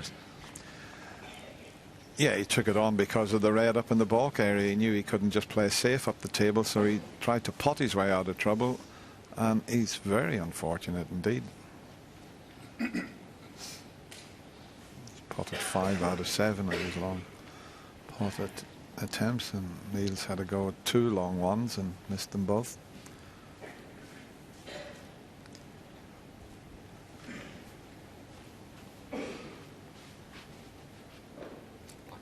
Black ball. Yeah, he should be okay if he just lands on the black here. Well, he's short. I mean, he's not snookered on the black. Shaun Murphy 1. Neil Robertson 7.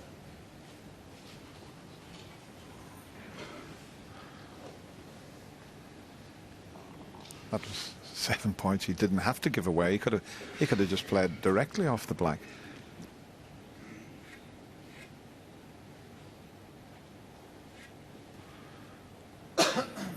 see, I suppose he wasn't snookered. He could have just played onto the black, but he thought, well, this is straightforward enough.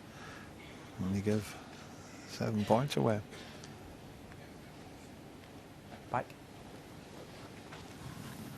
Yeah, he's put it back, but again, he had a red to the right centre there. Okay, again, pressure on the shot, but refused it. He's been quite conservative, Neil Robertson, here at the moment.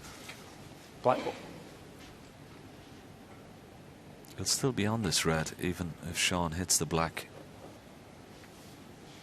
So let's see, will he refuse it this time?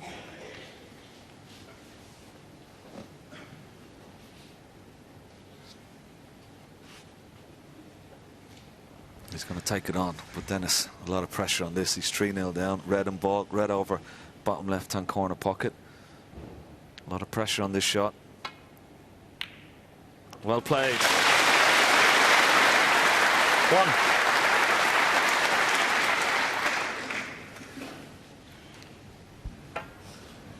I think he put everything into the pot and didn't quite get the cue ball where he wanted. So he's faced with another tricky little shot. I mean, I suppose he could. Well, he's got a few choices here. If he's taking a pot on, and he's looking at the brown at the moment. Big shot again.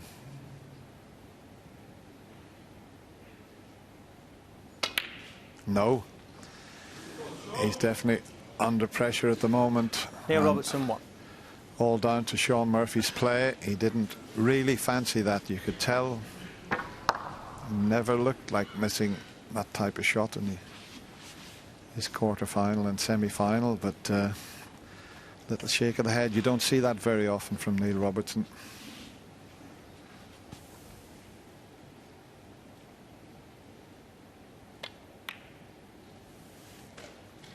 Well, I think we were all expecting a very close match in the first mini session.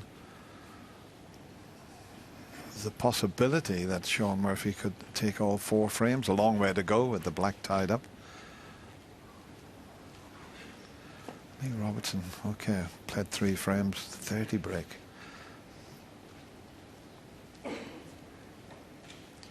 Yeah, at the moment Shaun Murphy is just dominating this final.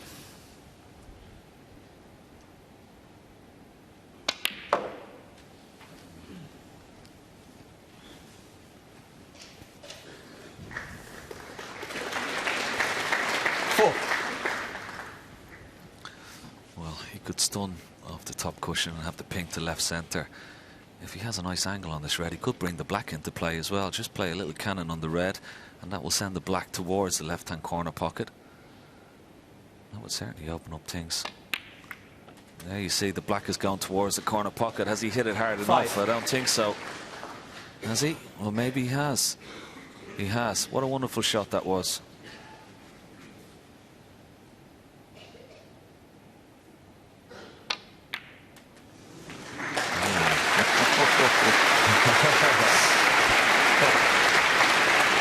This was the cannon that Ken had predicted. Good job he didn't hit it much harder. The black would have went in. But this black rattled a few times in the jaws of the pocket. Let's have another look at this. Yeah, well, just the 2 wobbles. What a chance.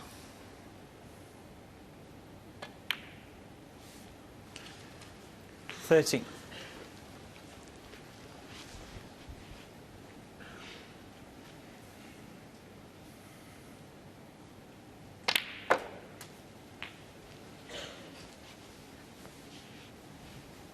At the moment, it's all Shaun Murphy, but 20. It's all true how positive he's been.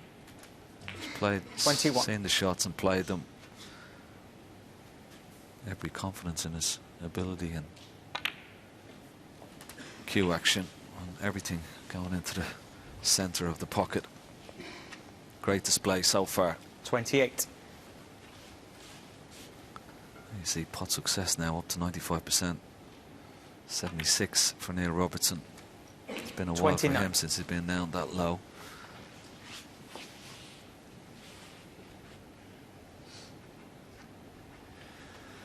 Well, Shaun Murphy at the moment's playing the way he did when he lifted that world title trophy. It's hard to believe it's 10 years ago that he defeated Matthew Stevens in a wonderful display of snooker. And he's back at his brilliant best, it has to be said. 36.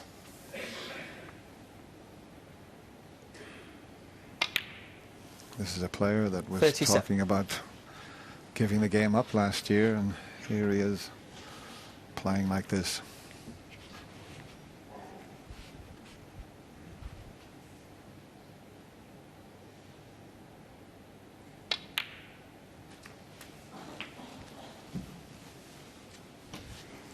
Yeah, that little nudge has brought those two reds 44. into play as well.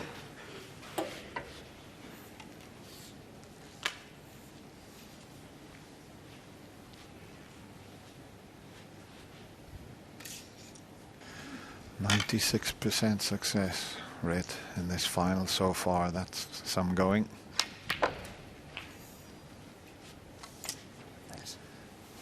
Neil Robertson, believe it or not, in this quarter-final 45. with Ali Carter was at 97%. But he's not getting many chances this afternoon.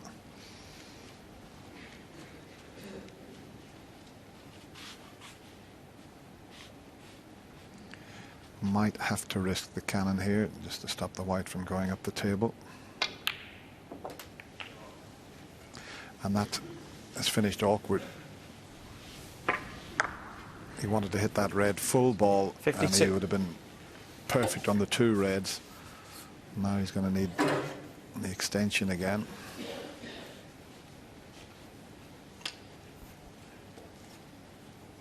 Well, if he's going to play the hole for the black, what a delicate shot he's got to play here.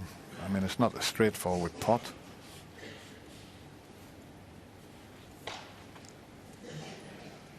I don't know if he can hold it, but that's what he'd have to do. But that looks a bit of a difficult angle. Failing that, he's going to have to get a cannon.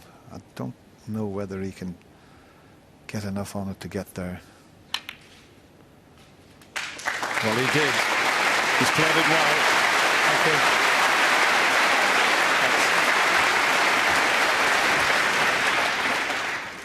53. Yeah, nicely judged. He did miss a black. Very similar to this in the second frame. Gave a chance to Neil Robertson. No problems this time. One more red and a high value colour. 60. It's going to be 4-0.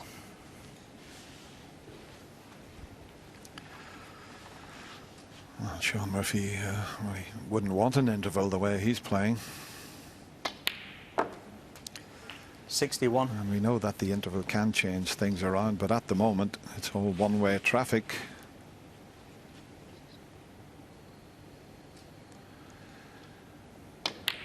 The Magician.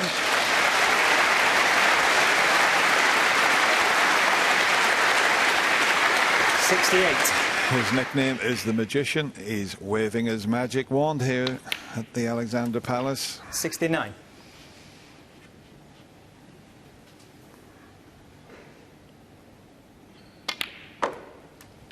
Cleared the table with 127 in the previous frame. It's not going to be easy to make a 76. second century here in this final.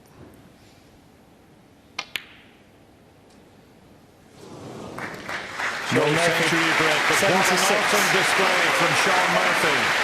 Neil's thinking about coming back to the table. I think he'd be better going to the mid-session interval. The crowd think he's going to concede. Has he got other ideas? He's coming back to the table, but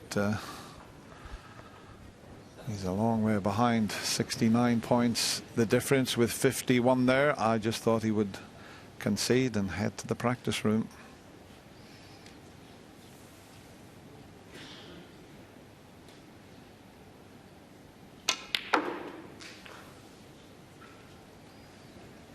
One.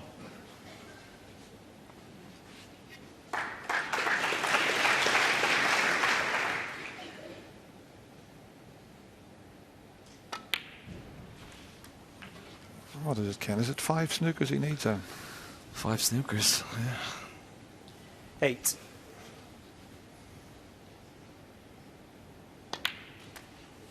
9.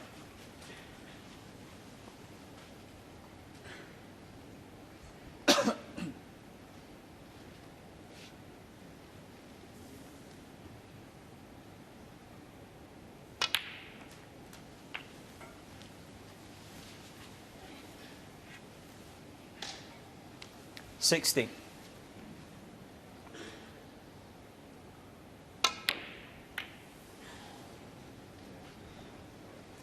Neil Robertson, 60. Yeah, he looks over at Shaun and says that's enough. It has been an awesome display from Shaun Murphy, looking for his first Masters title. But what a start. He's won all 4 frames. We didn't expect that. He leads 4-0. Yes, Neil Robertson appearing in his 3rd final here at the Masters in 4 years, and he was very much the favourite coming into this. Is there any suggestion, John, that perhaps his efforts against Ronnie O'Sullivan and Ali Carter might have been it? There is some, because his safety play hasn't been as good as it's been in a couple of matches. 1 or 2 shots he's played, he's promoted a red towards the corner, but he's also playing against someone who's supremely confident, and that's bringing pressure in itself. He's certainly not settled down. He hasn't looked the same player as he was against O'Sullivan yesterday or Ali Carter. And to be honest with you, if I was him now, I would take 6-2 maybe after this session, because at the moment he's been comprehensively outplayed. When was the last time you saw Shaun Murphy playing quite so beautifully and with quite such confidence out there? I think he's playing better than he's ever played. So I think this is the best we've ever seen him play. The last time I saw him play with as much enjoyment was when he won the World Championship. We have to go back that far. 2005. In a way, it feels like he's in the same frame of mind. You know, if he keeps this up, you're not only looking, and he says this is a long shout, I know, you're not only looking at the Masters champion, you're looking at a world champion. If he played like that, and it's a sustained 17 days for the World Championship, I don't think anybody can touch him. He's like, there's no way anybody's going to get close to him. But there, of course, are a load of great players. Absolutely, yes. And we've seen Shaun go into Leeds. He was 5-1 up against Mark Selby this time last Sunday and got over the line 6-5. So it ain't all over yet, that's for sure. But it's the super confidence. He's taking on shots with so much danger. He potted a red, smashed into the reds all over the place. He just doesn't care. And when you're in the frame of mind where you go, I'm going for this and I don't even care the consequences, that is the best way to go for your pot and get it. Absolutely. Well, it's been great stuff. I'm sure you at home are enjoying it as much as we are here. But this is the 15th match of the week. We've had thousands of great shots between now and last Sunday. But which is the shot of the tournament? We'd like your suggestions, please. It's hashtag shot of the tournament, strangely enough. But here are a few of our suggestions for you.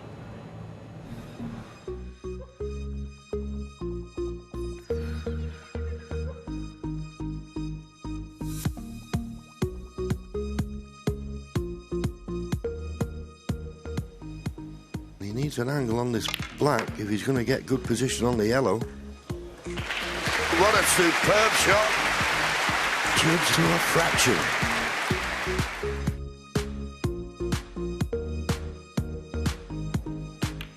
Absolutely fantastic. Marco Fu makes his 3rd maximum break.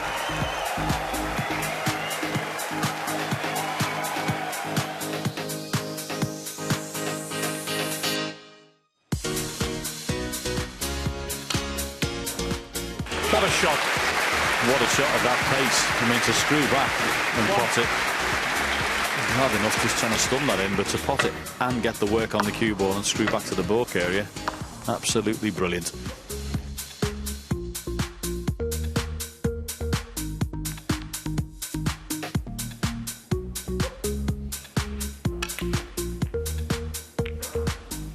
Wonderful, absolutely wonderful. Nobody could have cued that any better.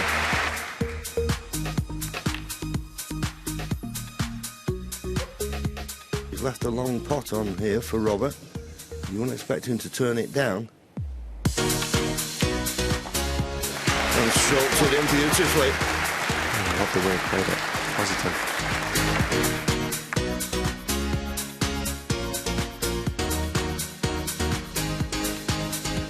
So it looks like 2-cushion escape here with pace. You've got to catch this just right. Oh, but played it perfectly. superb shot. Absolutely pinpoint accuracy. He could not have played it better.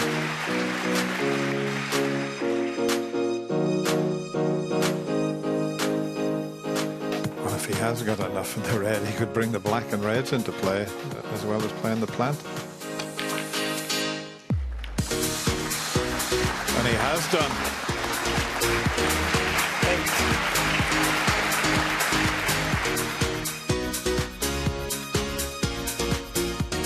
You never know. You never know. There's 6 pockets on the table. There's 6 pockets on the table! There's 6 of them, you know! And he's on the green!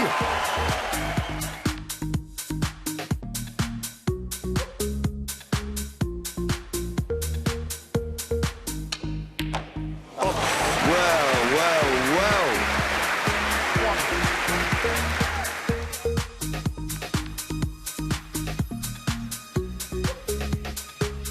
This would be some shot if he knocked it in. Dear me.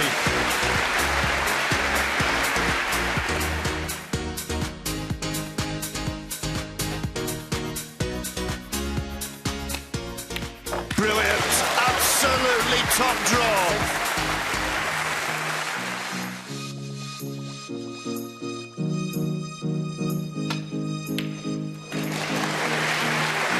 There's one more getting in the black.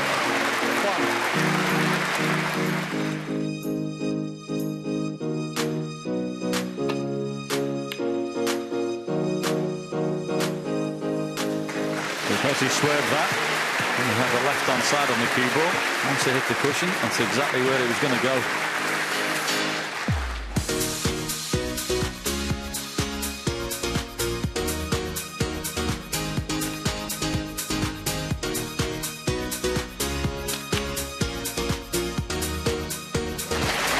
What a shot.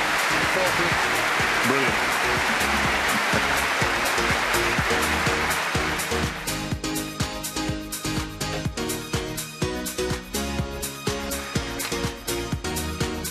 And can he get that red? Surely not! Surely not! It's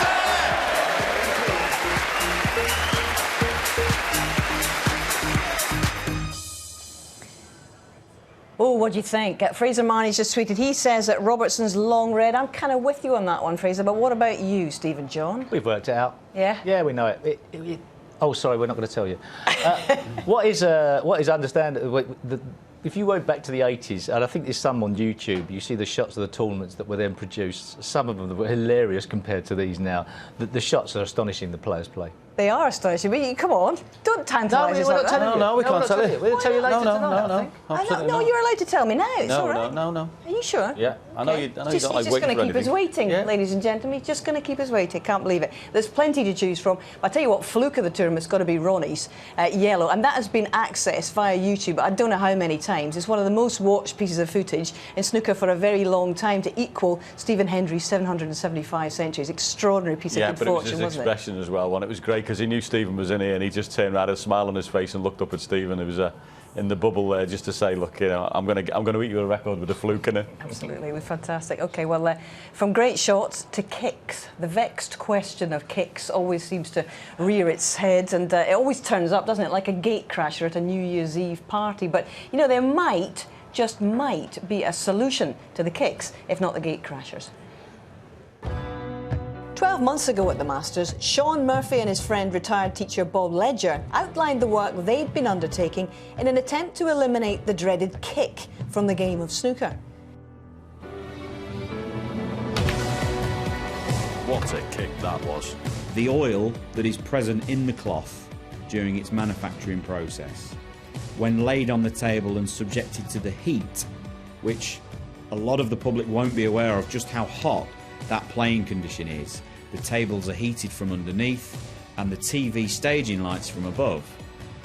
That heat generates a reaction where that oil on that ball actually erodes the surface of the balls that are on the table.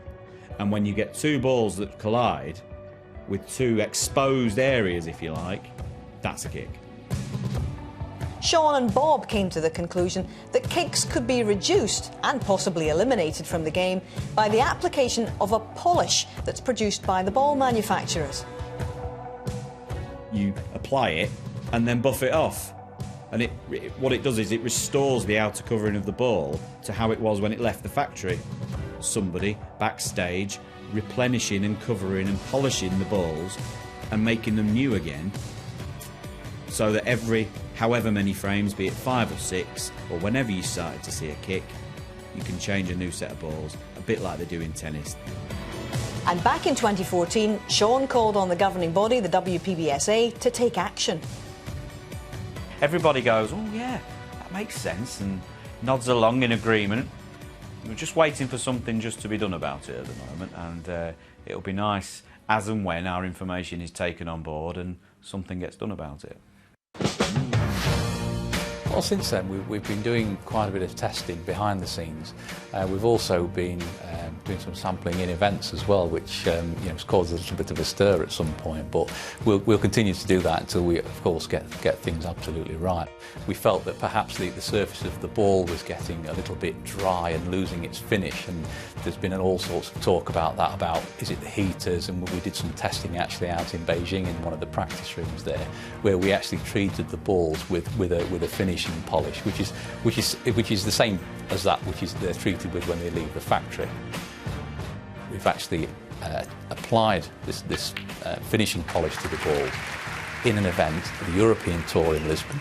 We actually did this in a major event for the first time, which for us was a very brave move, but it stemmed from the volume of complaints that we received from the UK Championship, and even Ronnie O'Sullivan complained about the bouncy cushions at the UK Championship. I've never heard Ronnie complain about tables in all the years I've known him. And many of the other players, it was a consistent complaint. So we reached a point where we said, it's time the WPBSA stepped up and actually took the lead on this to do something about it. We're very pleased that the WPBSA are starting tentatively to look at some of our suggestions.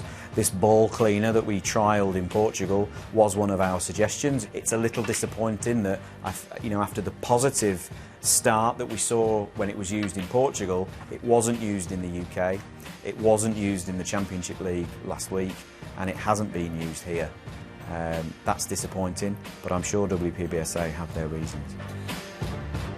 We haven't done it here simply because we haven't had the opportunity now to issue the finishing polish to all the players. We're actually in the process of doing that. We're going to issue the polish to all the players so that they can practice with it. We think we'll reach a point where we will actually use a polish on the balls in major events, but it will be perhaps at a lesser rate than we did use in Lisbon. So, we will get somewhere with this, and hopefully we'll bring the satisfaction of the players along with us, and we'll find some results. We all like drama, we all like to see those shots that are missed under pressure, but something happening in snooker that is nobody's fault and is completely random is very unfair. Unfair on everybody, and now we've found the answer, there's no need for us to have it anymore. And obviously that will be rolled out in the coming months, one would expect. In fact, we actually haven't had any kicks in this final so far. Long may that continue. But as you know, Neil Robertson in a lot of trouble here, 4-0 down. Neil is officially the most successful non-British snooker player that there's ever been. He's the only one to have won a Triple Crown and been world #1.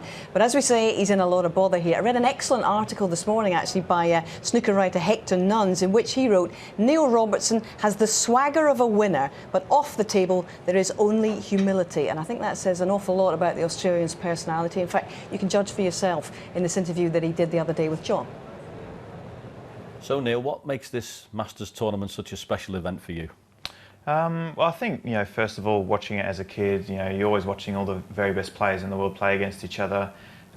It's exclusive to the top 16 in the world, so every match is almost worthy of a final in itself. So I guess that adds so much to the tournament already. And I think that the fact that the general public and the crowds can go to every match knowing that they're going to see a top quality player play, the crowd's always really good as well. So especially playing at the Alexandra Palace, I think is a brilliant venue, and is probably second to the Crucible.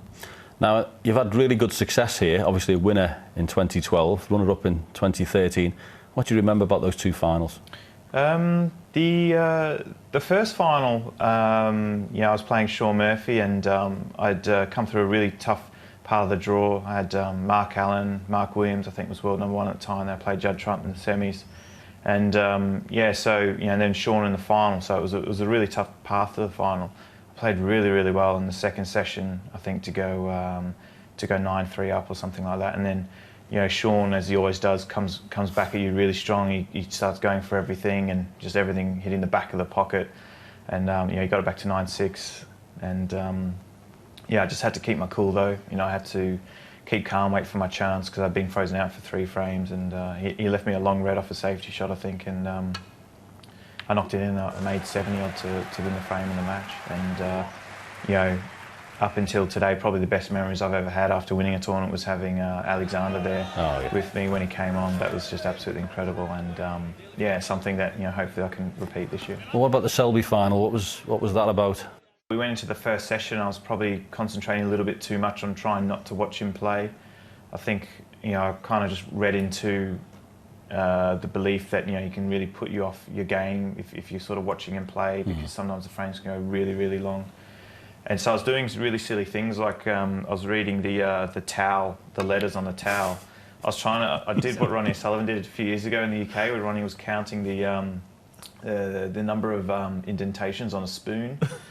And so I thought I'd try it, playing Mark Selby, and I was reading letters on a towel, and I was, the letter B, and I was thinking, come up with words that begin with B. I was saying banana and bazooka. And for some reason, I just kept coming back to banana every time.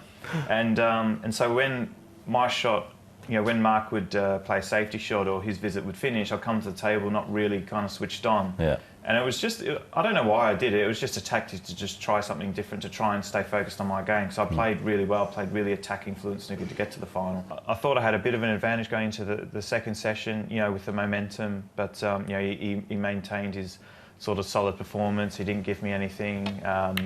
Played a lot of really good containing safety shots, where he didn't really put me in trouble, but just kept playing safety shots until I'd be the one to be the aggressor and make the mistake. And he played nearly sort of perfect match play snooker, and was by far the better player on the day. Is it fair to say you've sort of come under the radar in this event, because I think you've played well in parts, but have you been as consistent as you could have been? No, I don't think I've been consistent as last year. Last year I was making a lot of quarterfinals. I started last season the same way I did this season, winning Wuxi Classic, final of Australia. But last year my performances in the Euro Tours were much better. I was making quarterfinals, semi-finals, final. So on paper it looks as though I'm actually playing much better than maybe what I was. The Euro Tours are very hard to gauge somebody's consistency or performances. I think the best way to do it, especially for top players, is to see how they do in the big tournaments like the Champions, the UK Masters, these sort of tournaments, ones with the, in particular the one table setup, the big crowds. I think that's how you should truly gauge a top player in the game. Now, there's much been mentioned about Peter Ebdon and the diet you're on. Is that for the benefit of just your health or for helping you snooker? My choice to go on a plant-based diet was to try and not only improve my health, but also my snooker. With the amount of travelling we do, especially when we go to China, you do take the risk when you're eating some meat dishes out there. There are a number of players who always get food poisoning. There's always one or two unlucky players that do. And going on a plant-based diet, you basically take that out of the equation. And I tried a diet for about 2 months before I tried the plant-based diet, and I must admit my results in the snooker were a bit negative, probably because of that. But it was just experimenting, trying to get the edge, trying to prolong my career as much as possible. Physical fitness and diet, I think, is going to be a huge part in snooker for many years now. I think it's already changed dramatically over the last 5 years, probably Ronnie being the first player to really take that to another level. Peter's still playing fantastic snooker, and he's on a plant-based diet as well. So, I'm really enjoying it. I've been doing it for 2 months now. Probably this is the first tournament where I know what to expect every day. I know how much to eat every day. Yeah. I'm, really well prepared when I go away now. So, I'm in a really good spot with it now, and I think that I'm going to start to produce my best snooker, and I'm confident that I can reproduce that kind of form. Okay, Neil, thanks very much, and the best of luck. All right, cheers. Well, he's been on this plant-based diet, but his challenge has been wilting, if you pardon the pun, a little bit this afternoon. What does Neil Robertson have to do to try and change things around now? That's a little bit of self-preservation, really, for this next session. I mean, one thing he cannot do is lose this little mini session 3-1, because if he comes in 7-1 behind, he's got no chance to see, not the way Murphy's hitting the ball. So at worst way, 6-2 out the session. Even if he gets a 5-3 behind, that'll be a really big result for him. And your reading of it, Steve? Well, obviously, it would have been helpful if he'd have gone to the practice table to try and get his arm going, pot a few balls. Desperate to get a frame on the board, really. You know, that settles any player down. But when you're playing against somebody who just seems like they're knocking everything in, the job is very difficult indeed. Yeah, well, we've got 8 frames this afternoon, so 4 more to play right now in this best of 19.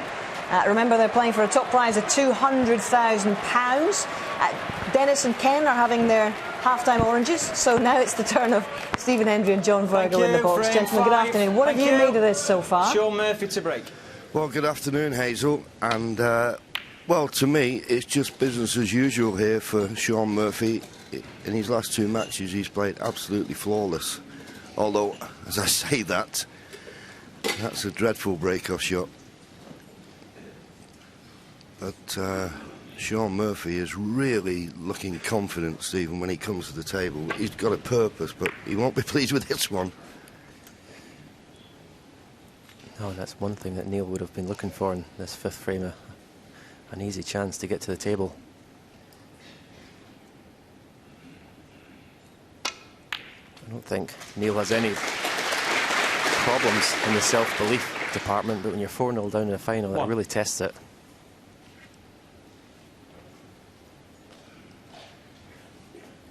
But no, from 2-1 down last night, Shaun, to Mark Allen, since then he's just played incredible snooker. Nice angle on the blue here to crash into the pink if he wants.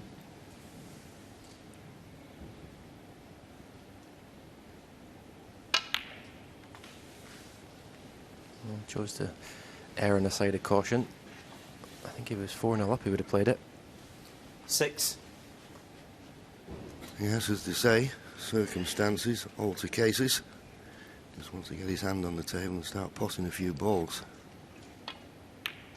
Because at the start of this frame, his pot success was very low. You've got to be 90% or above to have any chance, you would have thought. Shaun Murphy well on that percentage, but not near. He started below 80%. Yeah. 40. Of course, it's the final, and it's the best of 19, first to 10. In the earlier rounds, of course, best of 11, first to 6, 4-0 behind. You wouldn't hold much hope. Shaun will be ruining that careless break-off shot. Gifted this opportunity to Neil.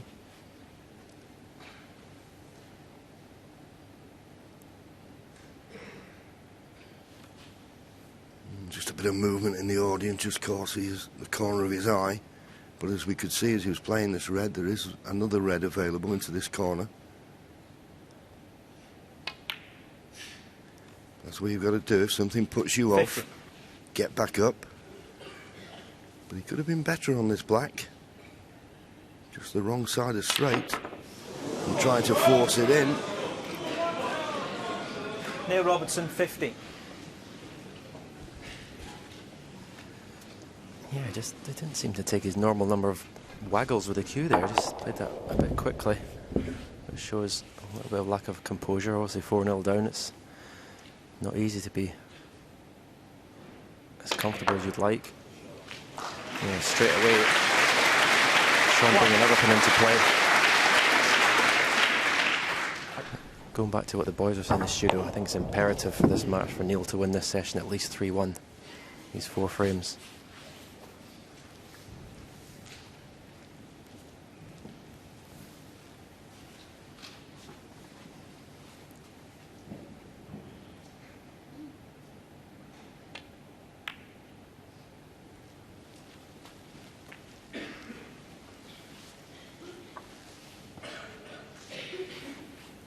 Six.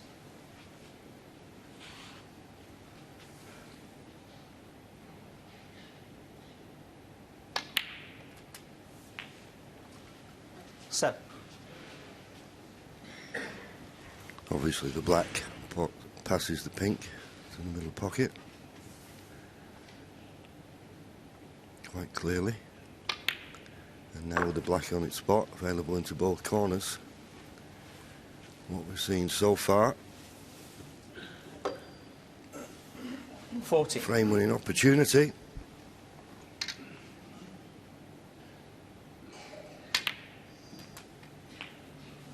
Okay. 50.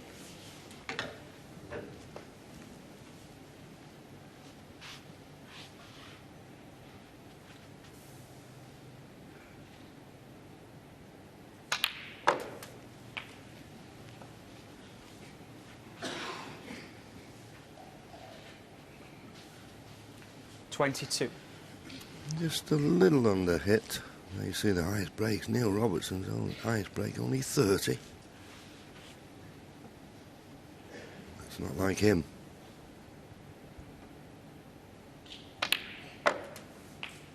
$23. Not quite certain where this pink's going to go as we look at the points scored. Neil Robertson, first 4 frames, hasn't scored 100 points yet.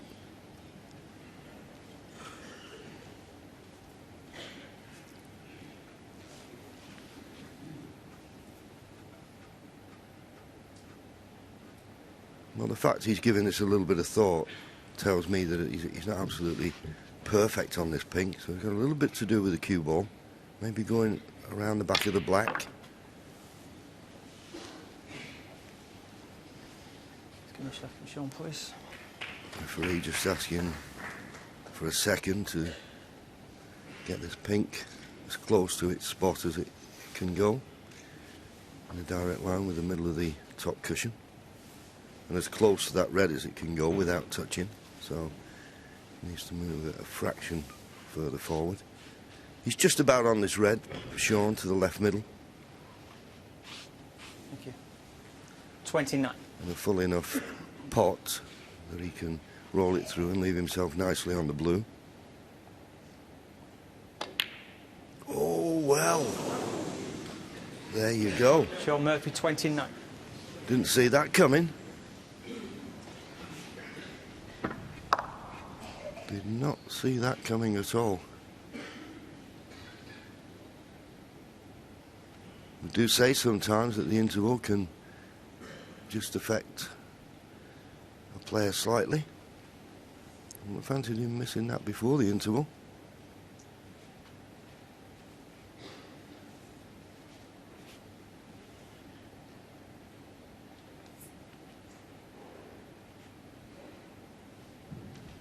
I don't think there's a possibility of a double here. The red too close to the cushion, so just trying to get a good safety.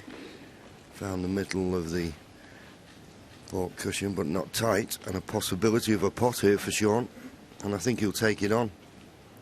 The only red you feel is as though he could leave is the one he's playing, and if it goes in, could be back on track to win the frame.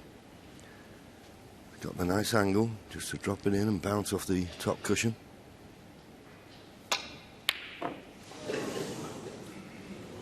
Well, decided to play it hard with the intention of it being a shot for nothing. Thought the only red he could leave was the one he was playing, and that's the one he has left. Yeah, surprised he didn't just play to drop on for the black.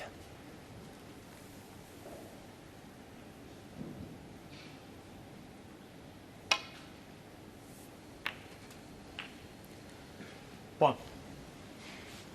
Right at the bottom of the bunch.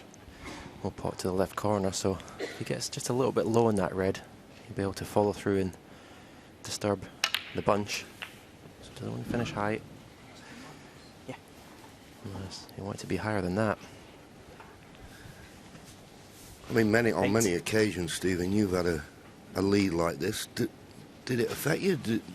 I mean, I don't remember you going into your shell, but when Shaun played that long red, I thought he'd have dropped it in and played for the black. Can you get a bit negative and a bit protective of your lead?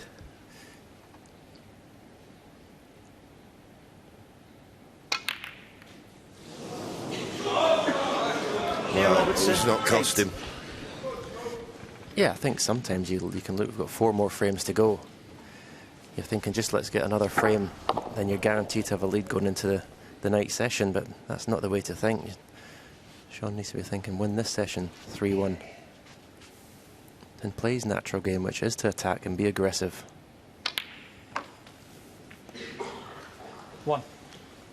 But on the other hand, when you're in Neil's position, every chance looks difficult before you get that first frame on the board.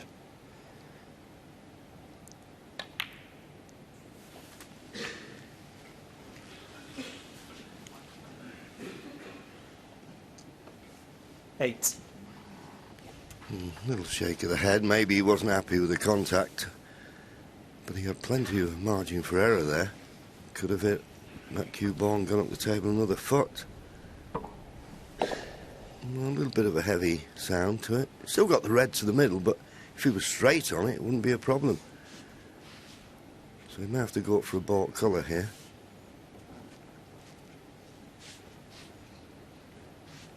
I just feel one good positional shot and he'll be back on track to win the frame at this visit.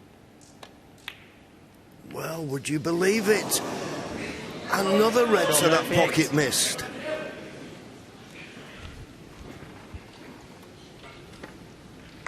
That is surprising.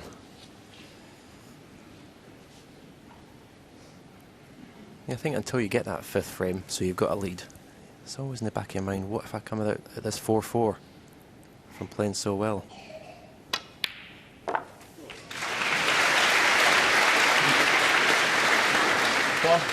Oh dear. Well, just overran it a fraction, and that red is now making, well, the black just not inviting at all.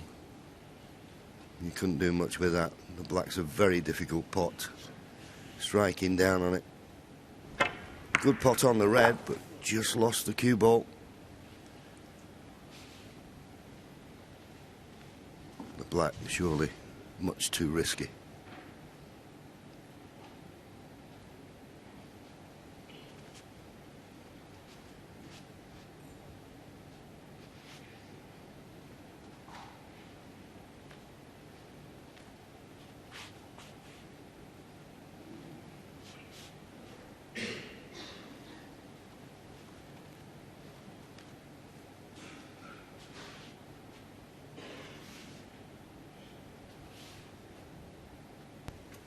Over a minute thinking time, understandable. I think the one thing here he's got to do, I mean, he'd love to play a telling safety, but I don't think he can. The most important thing here is not leave an easy pot for your opponent.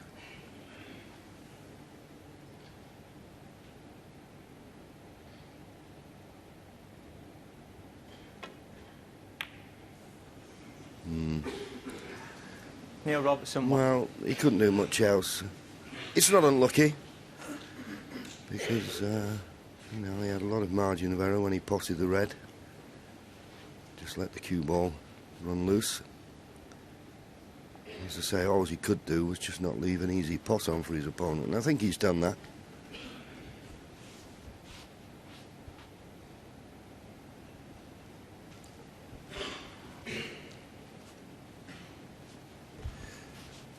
There was a red to the left centre. Apparently he's not even looking at that. I think it's sometimes dangerous to start becoming cautious.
starting to turn into quite an important frame, this, in the context of the match.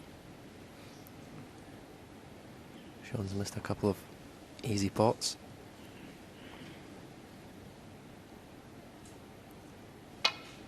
Neil's also had a couple of chances, so quite a big frame this afternoon. Where's the cue ball going? Oh, it's a good safety now. Yeah, when you're 4-0 down, you need a bit of help from your opponent, and Neil has certainly had that with those two reds that Shaun's missed into the middle pocket. And that wasn't difficult, and the next one was even easier. And notice, one was one side of the middle, one was the other. So he made a slight adjustment and overdid it. And I agree with you now, Stephen. What a massive frame this is. You would think that Neil would be looking to play safe off the red that's near the left-hand side cushion. Well, he's deciding to play the one off the right-hand side cushion. I don't see this is the best shot to play a telling safety. Yeah, the only reason I can think of is because he's left-handed. Doesn't feel that red's as awkward. Yeah, fair point. The other one. Yeah, fair point.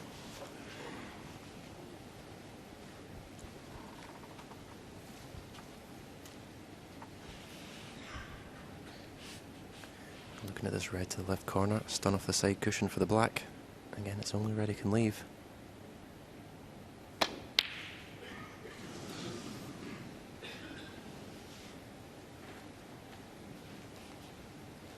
Well, I think the red does pot to the right centre, but is there a path in and out of baulk without colliding with the yellow?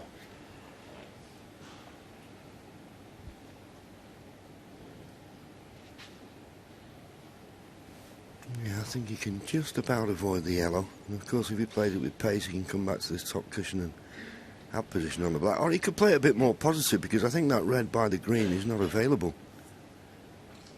I think he can avoid the kiss on the yellow. So therefore, he could play for the blue or the pink. I think the only red he can leave is the one he's playing well. He doesn't fancy it. Bringing this red into play. Needs a good cue ball, though. And he has got a good cue ball.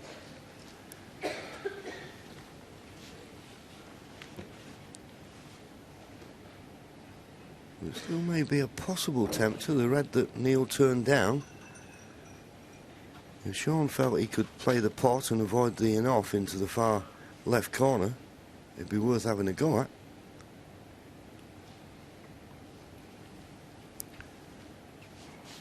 Shaun got a 13-point lead. But still a possible 67 points remaining.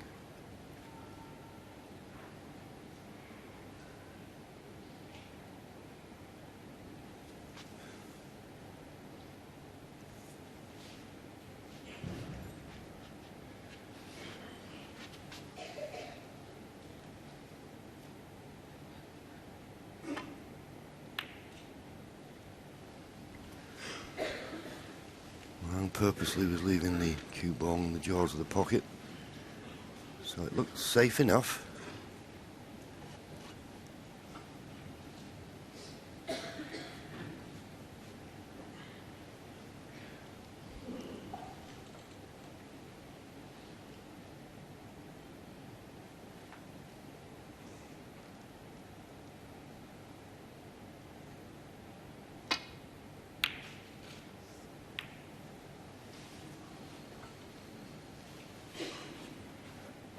The problem with that shot, he's left Shaun a clear path to that red that's just next to the green, so Shaun's got an easy safety shot off that red, back to the baulk cushion. Well, he's not playing it. He's playing a cross double, is he? No? Well, was it safe enough? But he's not a telling safety shot. No, both players seem to be just playing containing safeties. Just determined not to let their opponent have an easy pot. rather than, as you say, play a more positive safety and really gain an advantage.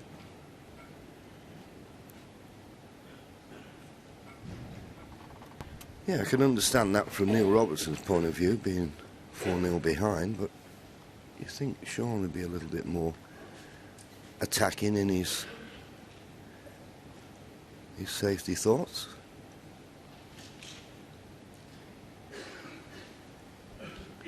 Well, you're missing those 2 balls that we pointed out. It'll be a little bit of a knock to his confidence.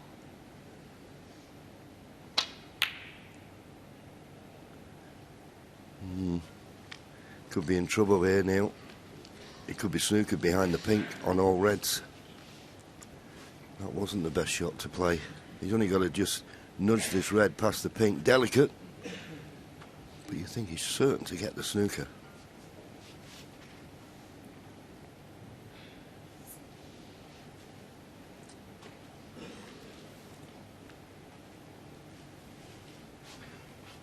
Well, I'm amazed he's looking at the top here. This is the easiest snooker you'd ever have.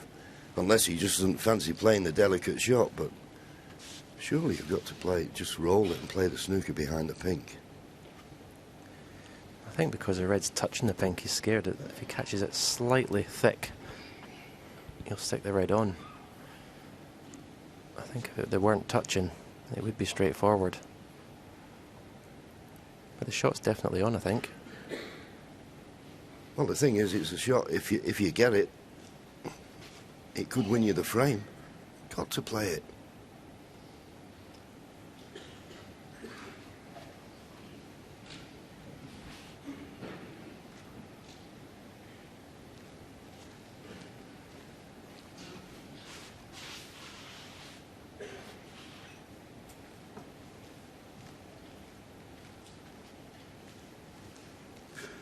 I think he knows it's the right shot. I just think he's gone into a mode where he doesn't want to take any risks.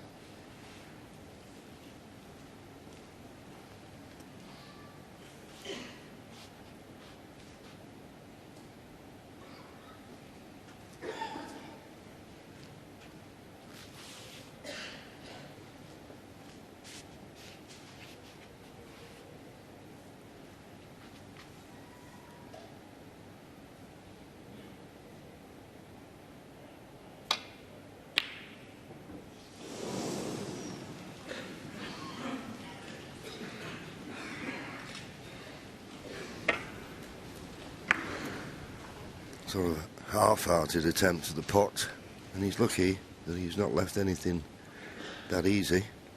I mean, this red will pot along the ball cushion, but it's a tough one, and you won't want to be playing it with too much pace.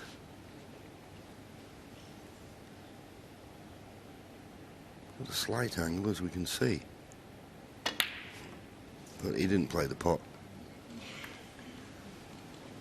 But didn't play the safety too good either.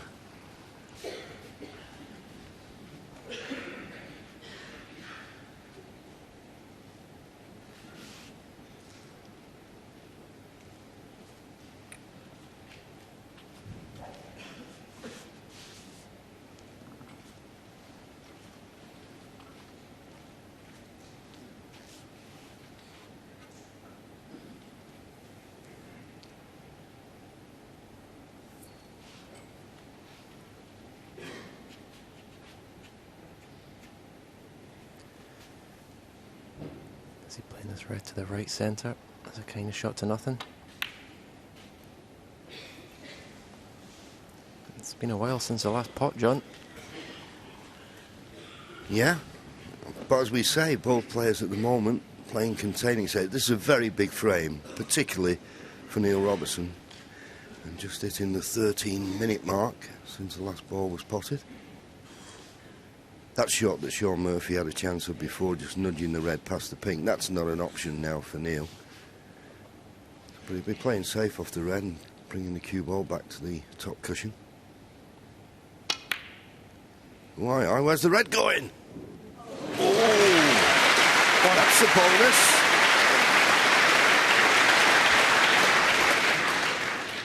Well, there was no hand raised, so he obviously played it. So you have to say good shot. Yeah, maybe thought there was a possibility of going close to the pocket. Now, has he got any kind of... Well, not much of an angle on this black. More pace, more likely to miss it.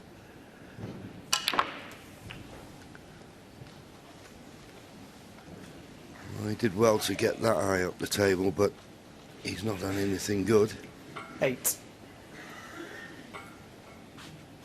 Just looking at those two reds in the middle of the table, I don't think they're a plant.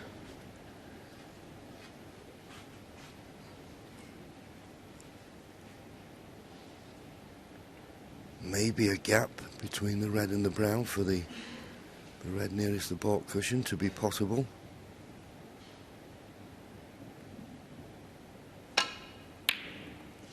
There was, but it was tough, and as is always the case, he was hoping that he wasn't going to leave anything, but he's left a nice easy starter for Shaun.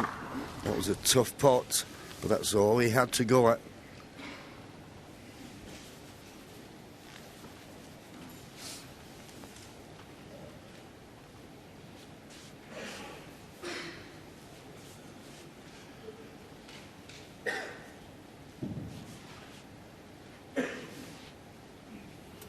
Well, not perfect on this, so a little bit of work to do with the cue ball. Oh, well, he could just roll it in and finish on the brown. The red near the baulk cushion's not too bad. The two reds in the middle of the table are slightly awkward.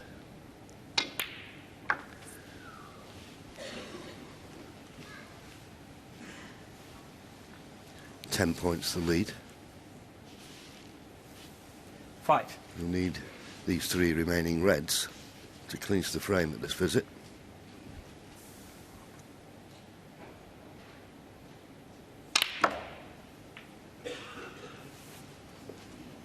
Well played, super shot. 6. Beautiful cueing, and of course that's the advantage you have in the cue power, Shaun Murphy. Screw back, lots of right-hand side, flick those two reds into play, frame at his mercy.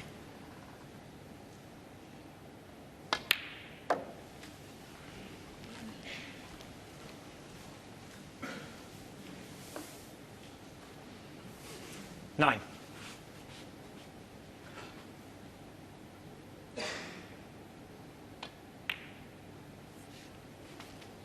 10.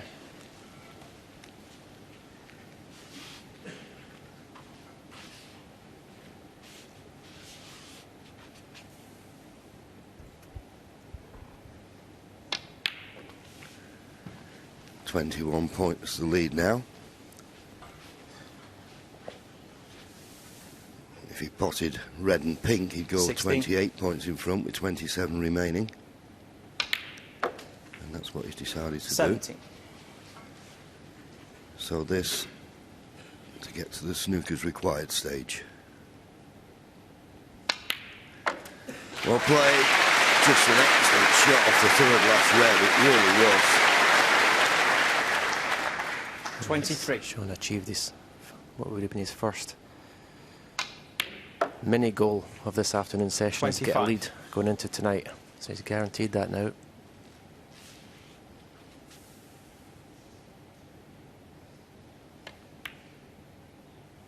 Now it's just all about 28. getting as big a lead as he can.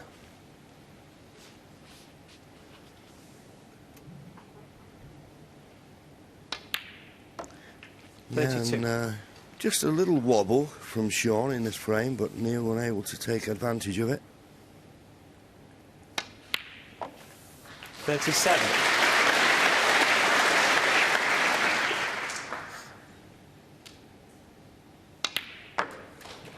Didn't bother about the black, so winning time for Neil Robertson and his supporters. Shaun Murphy goes marching on. He's now 5 frames in front. And as Stephen says, he cannot be overtaken, at least this afternoon. And Steve, can you contrast the levels of authority shown by Neil Robertson today as opposed to the ones he showed against Robertson and Carter? Well, he seems like he's sort of a bit more in his shell than perhaps he has been in the tournament, and that was probably no more highlighted than when he had a chance early on in that frame to go into the pack off the blue. Stephen Hendry in commentary predicted that he was going to pot the blue, smash into the pink. It's a normal shot we see these days. He chose to play a more conservative way of going about them. It can sometimes work, but as it happened, he came unstuck. Shaun Murphy then had the chance to do exactly the same a few shots later, and he careered into the pack to give himself the chance to win the frame there and then. Then it got scrappy, and then all of a sudden Shaun Murphy saw the possibilities and started thinking about 5-0. He balked a bit at that, and then if ever there was going to be a frame where Neil Robertson could have turned the tables, it was the end of that frame. Now he's not done that, he's even in a bigger hole. Oh, he sure is, that's for sure. Can he be overtaken? Let's just put your money where your mouth is, John. Is it Murphy's title? Oh, on current form, the way that's going, I think he's run his race, Robertson. Really? Yeah, I think he's run his race. I hope I'm wrong, and I'm wrong plenty of times. But I think he's run his race yesterday. I think world #1 playing Ronnie O'Sullivan in his own backyard was a massive game for him yesterday. And I think he's put a major effort into that, the one with Carter. I think he's run his race. But it's all very well being 5-0 in front. It's another thing, halfway there, there's a long way to go, and getting over that line is, as you've always told me, the most problematic element of this game. It is, but you know, Shaun Murphy can do no more than keep on trying to win the frames. As long as he can keep Neil Robertson down, he's going to be relentlessly trying to get as many frames on the board in this session as he possibly can. Back we go, 3 more to play this afternoon. Yeah, interesting chat there from Steve and John. One thing I would say in that frame, Stephen, there was a couple of wobbles from Shaun, and you know, as you say, he's thinking now, how big a lead can I have going in this season? He's bound to have a lead. There's 8 frames to be played in this first session, so worst way it'd be 5-3. But you don't want to be looking at the scoreboard too much, and Neil at some times will sort of relax, get a chance. Might be just one shot at this game that can turn a frame, turn your attitude, make you more positive. And he's such a good player, Neil. And remember, he's an Aussie, and they don't give up easy.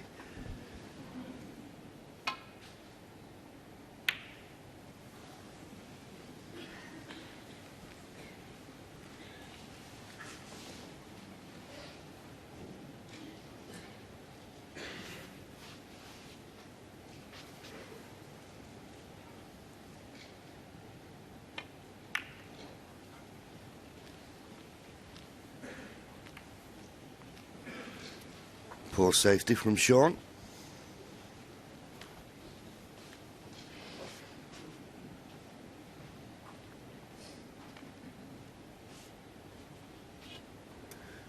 Well, 40%, 50%. You reckon about 2/3. Looking at 66% pot success, really. So both below what is actually required. But here's another chance for Neil. Usually so good at these shots.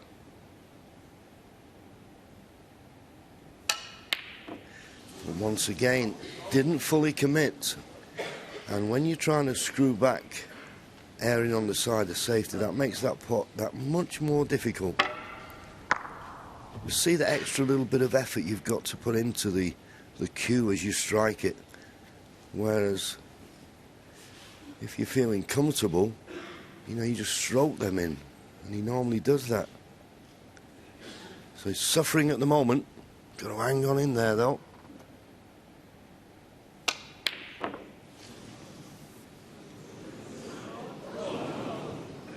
Well, he didn't have to wait long for the next chance. He's got to start scoring. It was close.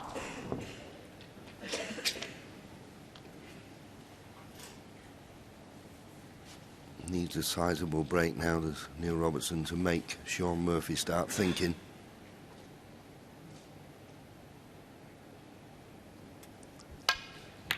And that pot success of 75% is far too low to win a match at this level. But this is a chance now to put things right. Tournament pot success was 91%, 92% Shaun Murphy. in this final. Shaun's improved on that. Neil's gone backwards, but as I say, this is a good opportunity. Got to make the most of it.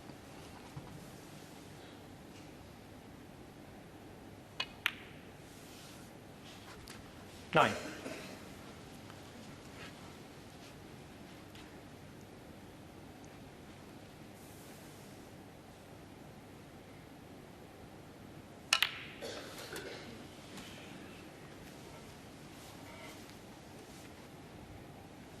$16.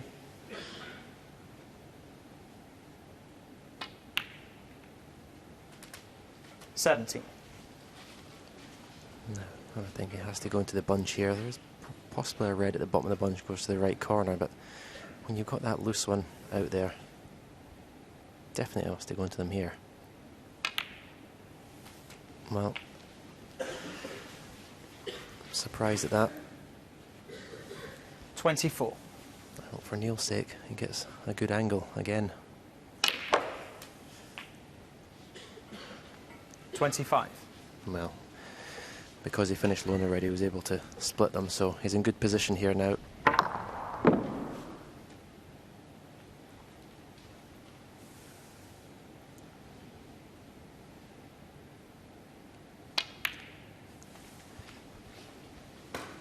Big visit now in the context of Neil's match. This, I feel he has to win it in one visit. 27. If he didn't and was to lose it, I think it would more or less end his chances.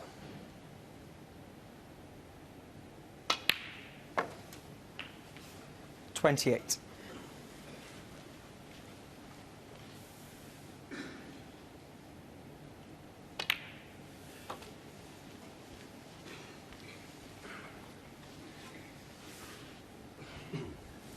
$34.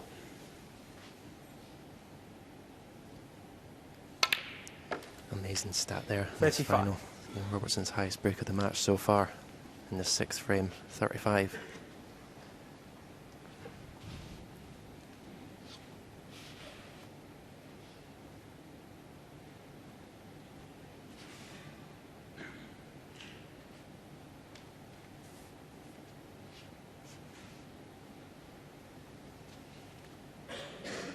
Just giving it a bit of thought. There's 3 loose reds. They're nice to get on. I don't need to play a cannon just yet.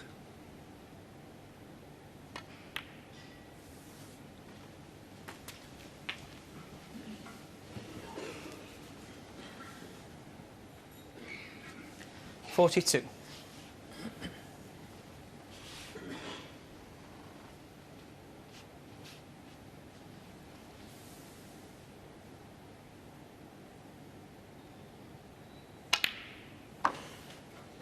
$43.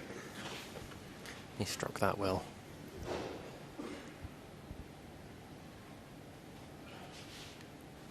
Just finished an awkward angle in the black. Doesn't really want to play for the red on the black cushion, but I think he has to.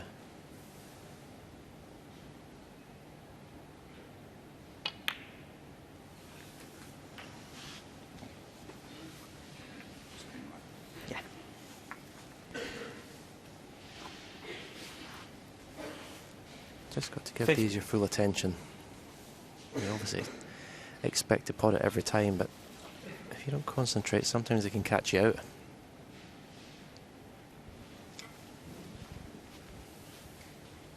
Just don't catch the right knuckle as you look at it there. 51.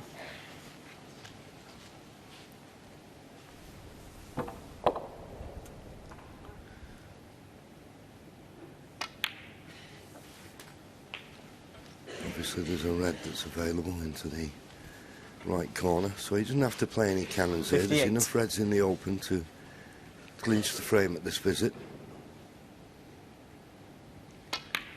without having to risk any cannons 59. on those 3 reds that are tucked together and the red on the right hand side cushion.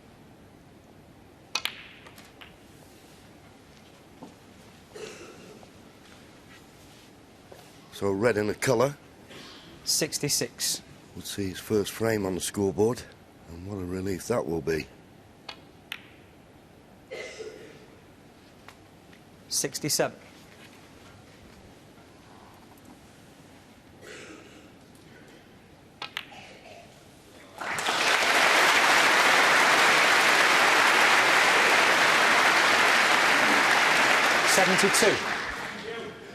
Well, a lot of encouragement from the crowd. We want to see a match, obviously. It's been a bit one-sided so far. But he'll be feeling a bit better now. He's got his first frame on the scoreboard.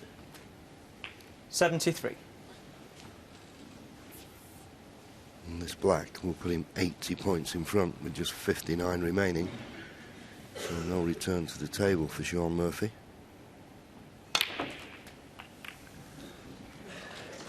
And trying to get the cannon, but just didn't work out. 80.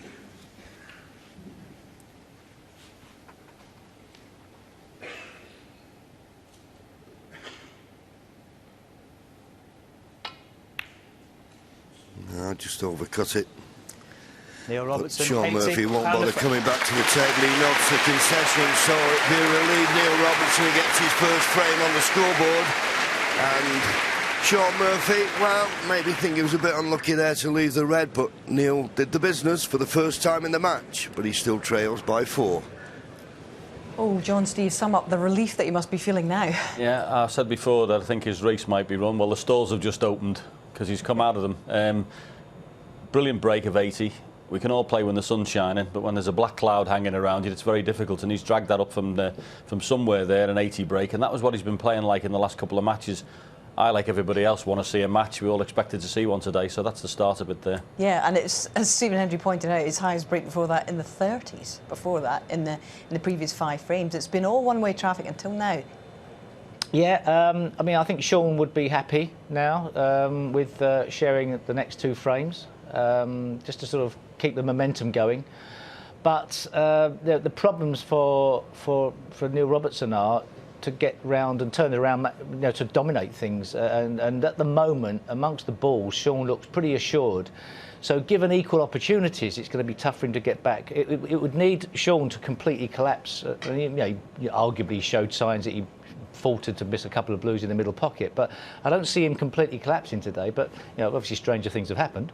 Can you describe what it's like to have put in peak performances, as you called them, John, to have played at your absolute best and to be on sort of tenterhooks about whether it's going to come again in the next match? Are you always wondering whether it'll be there, or do you rely on that gas supply, as it were, to always be? No, and if you're as confident as Neil Robertson is, and he's the world #1, you'd expect you're going to play like that every game. You think you're going to play it, you know, I'm playing fantastically, why can't I play? Sometimes it just comes as a shock when you turn up the following day and it's not quite there. He's not dipped that much. It's just that his safety, which has been immaculate, hasn't quite been there. He's missed 1 or 2 shots. He's maybe refused 1 or 2 positive shots in the match, and all of a sudden found himself behind to an opponent who's played totally attacking snooker and knocked in everything. And one thing, as we know, if people that have watched snooker over the years, that frames seem to sort of come in blocks.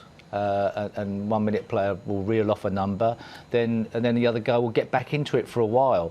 So it's not out of the question that Neil can win these next 2, but it's a tough ask even so. I'll tell you what, it will be a major psychological blow to Shaun Murphy if Neil Robertson does win the next 2. Yeah. OK, well, he's done so much of the hard work to establish a 5-0 lead. Neil Robertson, the world #1, has a foothold in this final at last. Yeah, foothold, or 1 rung on a ladder, whatever we want to call it, but he'll be just happy he's got that frame on the board, and the fact that he did it in 1 visit. Because that's what he's going to do. If you're playing catch-up, you're not going to do it in bits and pieces. You need to win frames quickly. But 2 big frames now. But caught that much too thick. That's safety. Can you be quiet, please? Shh. And has left a chance straight away for Shaun.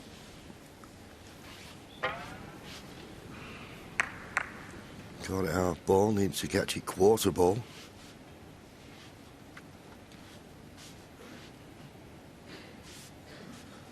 There's the match time, just coming up to 2 hours. Not the best 2 hours that Neil Robertson's ever had on a snooker table.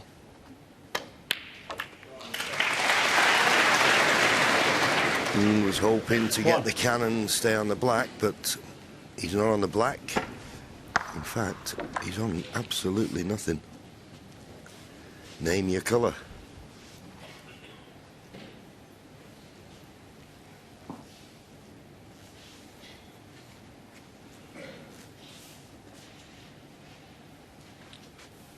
Green ball.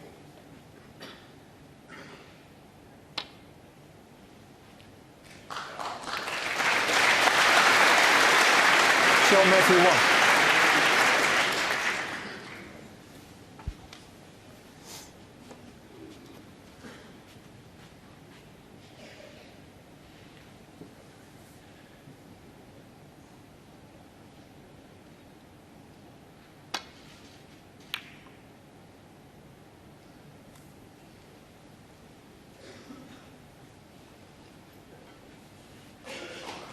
Pretty good safety, but for it to be a telling one, he just needed that cue ball to run a bit further. It's an easy path back to the balk end down the right-hand side of the table as we look.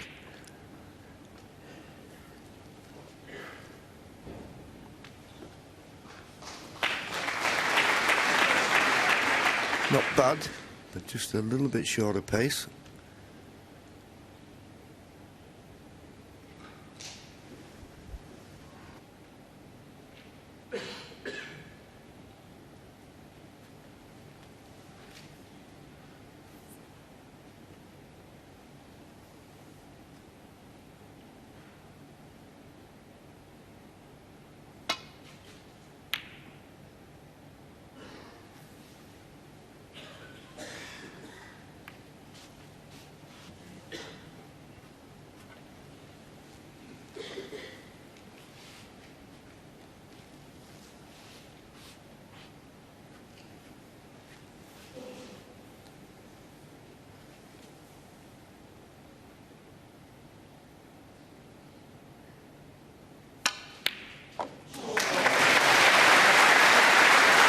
Well, you couldn't hit the ball and strike it much better than that. Wonderful shot.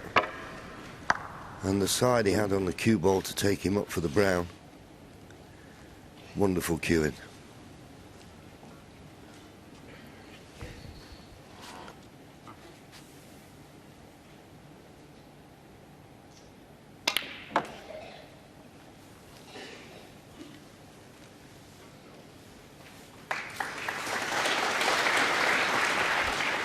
That positional shot nicely. May have to play for the black in the same pocket as the red. 6. But that was never going to be a problem. Now there's a few reds available into the same pocket as the black. He's going to have to screw off the side cushion, it would appear. He's got plenty of margin of error. Perfect. May just have the angle. 13. We can roll this red in, the one that's in the left-hand side of the table, and just cannon into the red just below it. Hold for the black, and nudge that red into a nice potable position.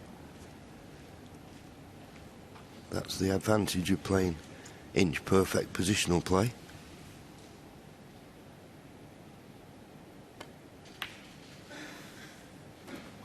$14. The two reds that are above the black, just to the left of the bunch. The right-hand side one, if he goes into that with pace. I'm surprised he didn't hit it a bit more pace than that. It looks ideal to just, with his cue power, to screw it in that right one and just open 21. the bunch up. Touching ball. Still expect him to pot this red, but it's not easy to get ideal in the black now. Yeah, and also he's missed the opportunity to bring the other reds into play. He only nudged one really into the open.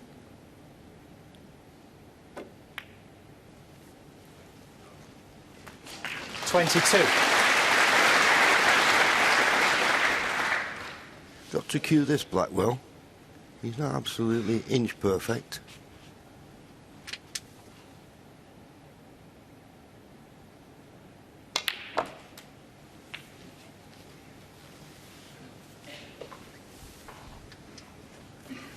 Played it 29. nice enough though.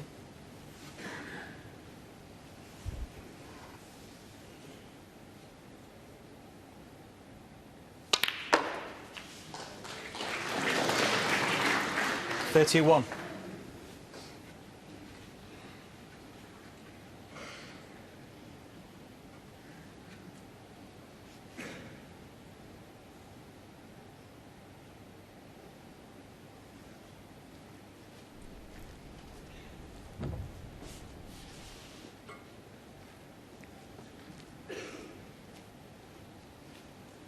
Well, we're just looking there.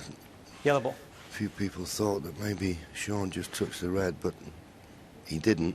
And knowing Shaun as I do, if he had done, he'd have declared it on himself. Let's have another look. No. 33.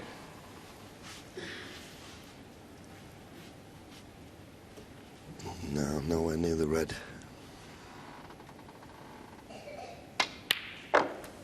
Another very 34. well struck medium range pot there.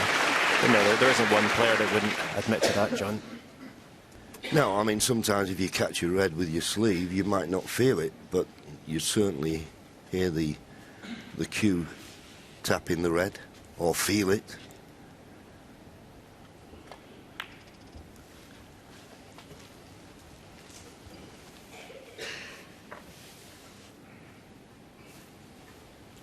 $39.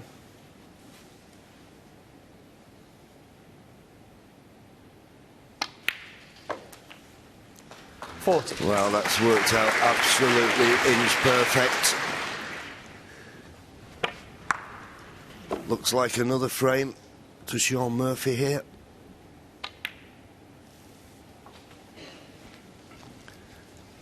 And this has been the one thing for me throughout the tournament, even from 46. time he played Stephen Maguire in the quarter-final. 47. He was 2-0 behind, and Stephen had not missed a ball, and Shaun hadn't had a chance. But then when he did get his chance, he just came to the table so positive, and that's what you look for in a player, when they're so confident, and he just doesn't look as though he's going to miss. 54. He's missed a couple, okay, since the mid-session interval, but invariably the only time you fancy 55. him breaking down is if he runs out of position. And this black will clinch this frame.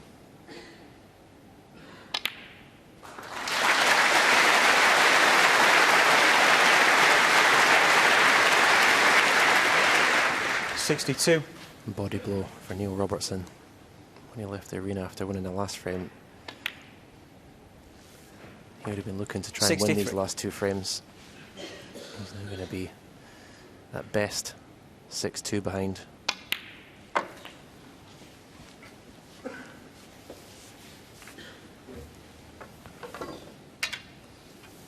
$69.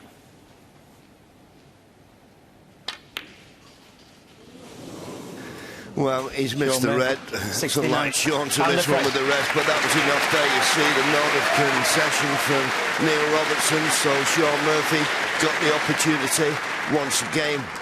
Just needs the one chance, and it's enough now to give him a 5-frame lead. One more to play, he leads 6-1. Yeah, we'll just clarify this again. When Shaun was bridging over the reds, it was one of those. But as you say, Stephen, if he'd have touched the red with the tip of his cue, well, any player worth his salt would have declared it on himself. But no, nowhere near making the foul. And as I say, it's one that as a player you'd have felt. But he's looking good, isn't he? Yeah, and it would have been it's as if it was a little wake-up call, wasn't it, losing that frame to Neil. He'd perhaps missed a couple of easy reds in the 5th frame into the middle, and maybe the frame after that he missed a couple of long balls, but yeah, it seems to have woken up again, and he's back focused. And I think that's impressed me about Shaun in the last few months. About winning frames in one visit. He's doing that a lot more. He used to break down a lot in sort of 40s and 50s and let his opponent back into frames. And there's the stats, and I think that the main one that you look at there, pot success, 92%, Shaun Murphy, 82%. That's well below what's required. Thank you. Settle down, please. The final frame of this session. Neil Robertson to break. Referee Brendan Moore tells us what this is, the final frame of this session. Neil Robertson Don't take pictures breaking with off. your flash on, please.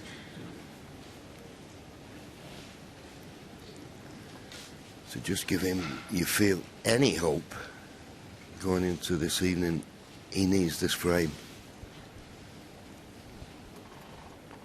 Yeah, going back to what John Parrott was saying about, you know, beating Ronnie yesterday, that was a massive match for him, and perhaps he's just not on it today. I'd be disappointed if that was his attitude. The world #1, the Masters is a massive tournament. Shouldn't really be a problem getting himself back up for a final like this.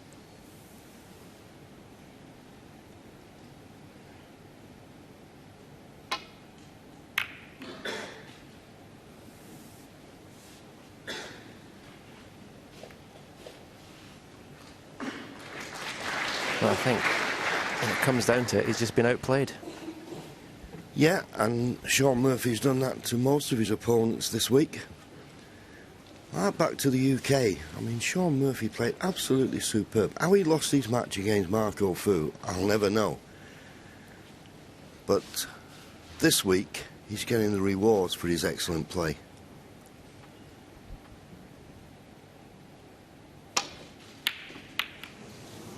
Well, certainly played the aggressive shot there.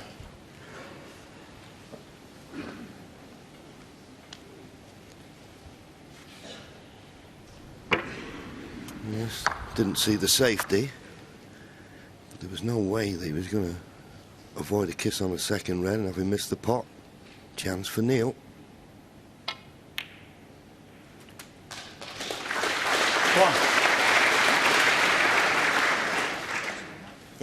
As I say, why this frame is important, and I know he's a long way behind, but if he was to win this frame and go 6-2 behind, he'd come out this evening thinking, if I can win 3 of the first 4 frames, I can get back in the match. So you've got to look for mini goals all the way along when you're playing catch-up.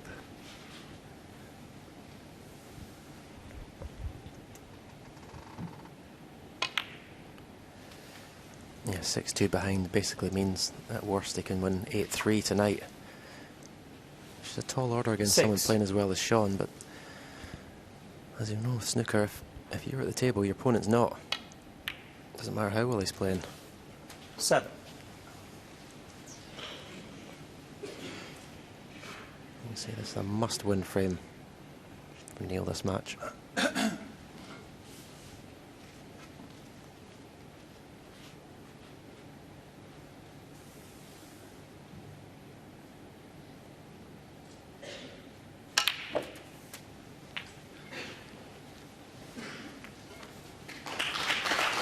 This time, that was a nice little cannon. 14. Left him nicely on the red to the corner.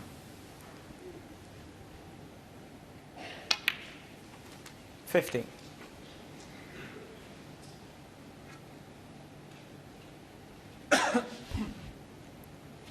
Poor shot if he's straight on the black.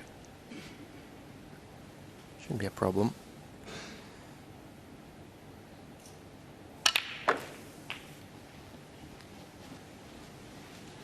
These two players have both got excellent cue actions, tremendous cue power. 22.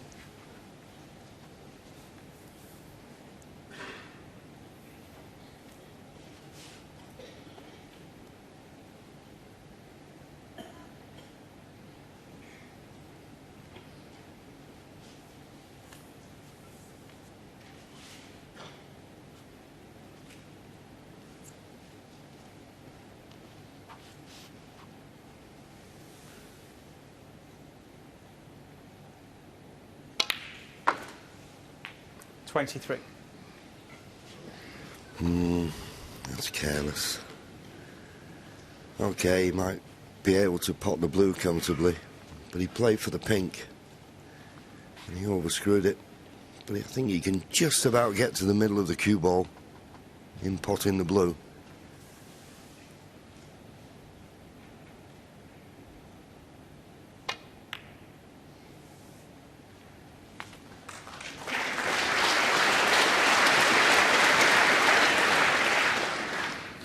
Minor problem solved. 28.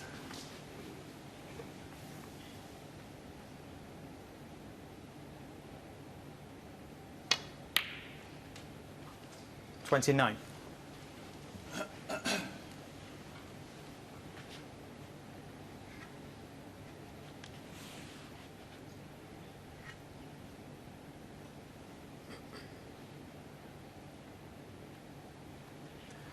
Slightly awkward bunch to open up because of where the pink is.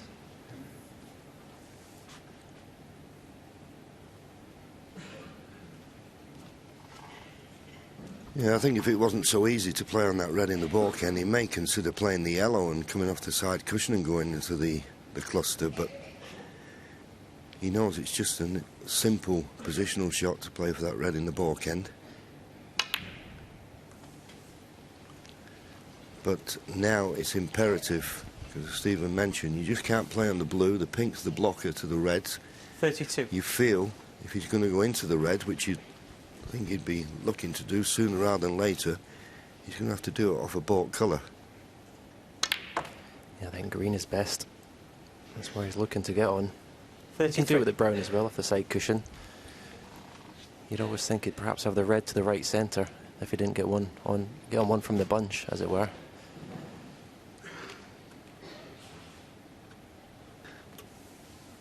Yeah, that's the line we're thinking.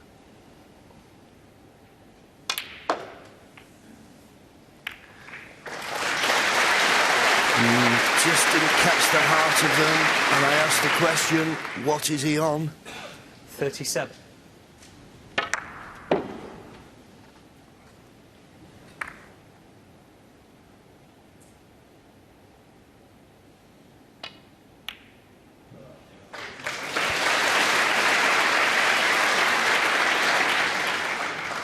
This is good. It really is.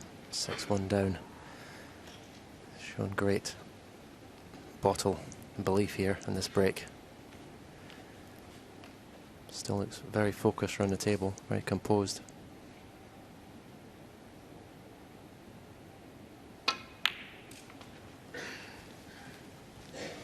Needs that cue ball to run past that red though. Oh dear. 43.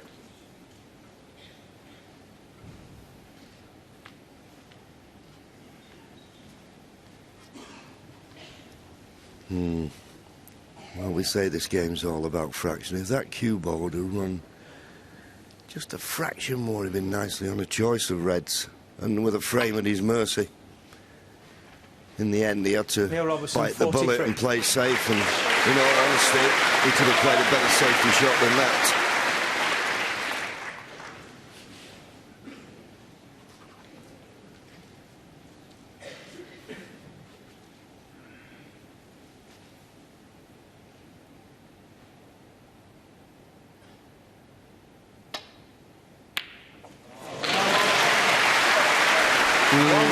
Well, there you go. He doesn't need much of an opportunity. Shaun Murphy cued that absolutely beautifully. Once again, off the two cushions on the black. Came to the table 43 points behind. A chance. A big chance to win the final frame of this session.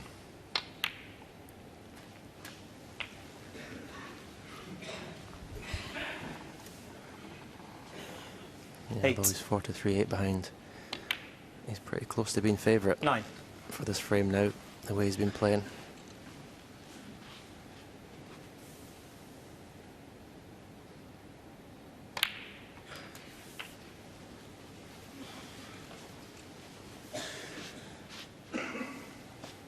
$16.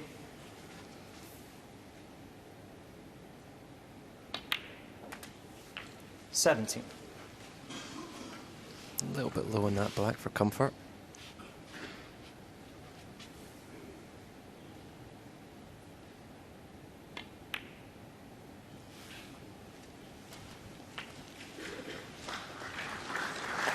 Yeah, the line of reds available into the right 24. Middle pocket, available into the left corner. 25. Decided to go up for the blue. Just overdone it slightly. Just got to avoid the kiss on the pink here. Wants to be a little bit straighter on this blue.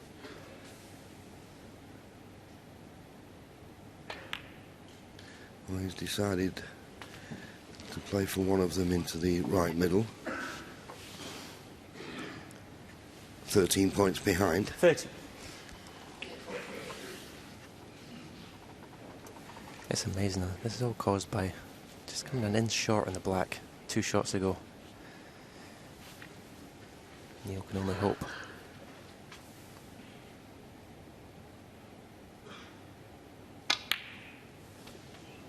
Cued that well, too well almost.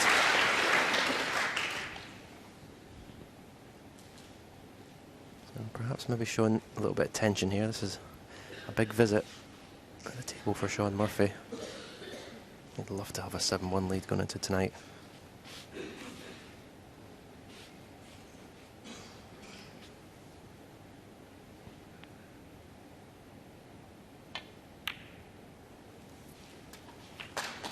No problem, right in the heart of the pocket. Yeah, he'd certainly have some breathing 38. space, wouldn't he, if he came into the evening session with a 6-frame advantage.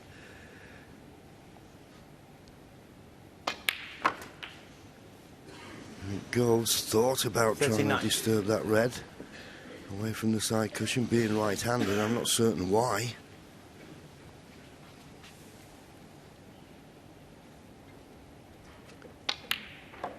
And that green going in reduces arrears now to just 1 point. 42. And Neil Robertson, for most of the afternoon, he's had to sit there and suffer.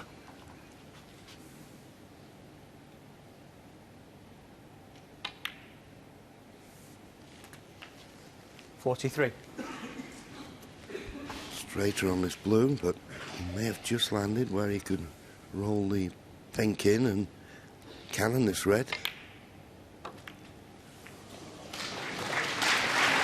Not bad, he'd like to nudge it a little bit closer to the pocket. I think it's cuttable. 49. But a little bit of work to do with the cue ball. It's not a formality, this. Yeah, could this red be a big shot in this match?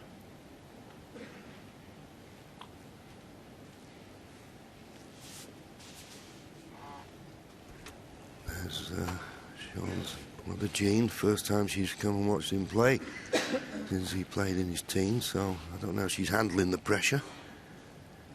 Elaine, his fiancée. But they'll be very happy with what they've seen so far this afternoon. Well, he's not going to play the cut. And well, playing this, as he has done, Shaun Murphy, 49. just hands the initiative to me, to Neil Robertson in this important tactical battle. Not put any pressure on Neil whatsoever here.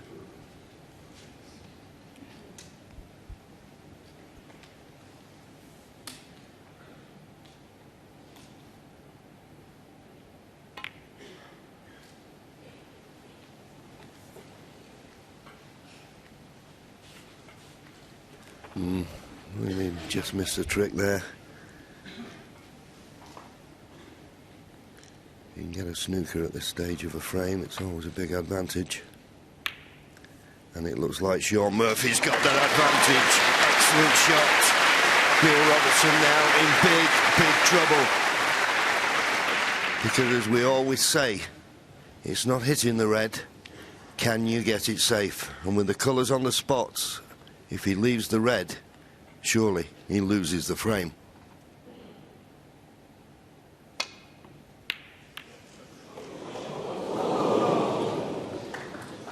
He'll be pleased he's not left the red. That's all he can hope for.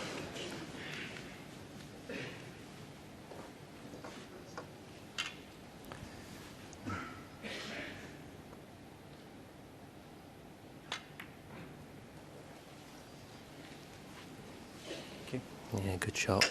A lot of left-hand side.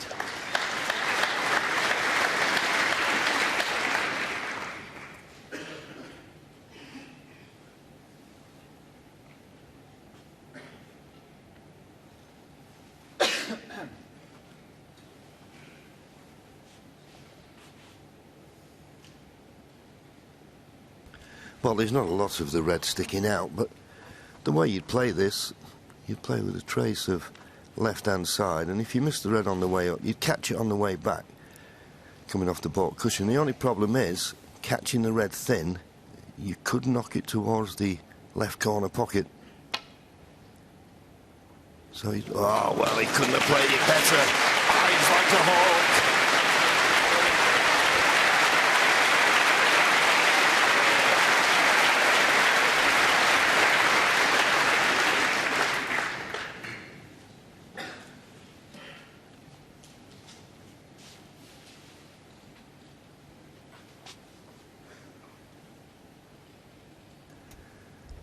So Shaun with a problem.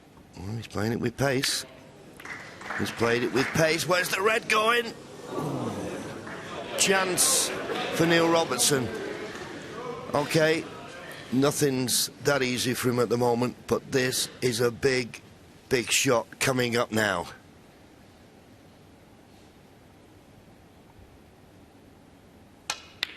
Gets in, you beauty, great shot. Now he's got a chance to get his second frame on the scoreboard. That red was a great shot. It's 6-1 down. 6. That was like really trusting your cue 8. action there.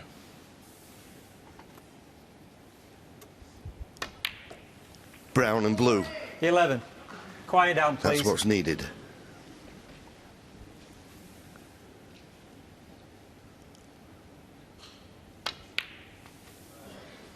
$15.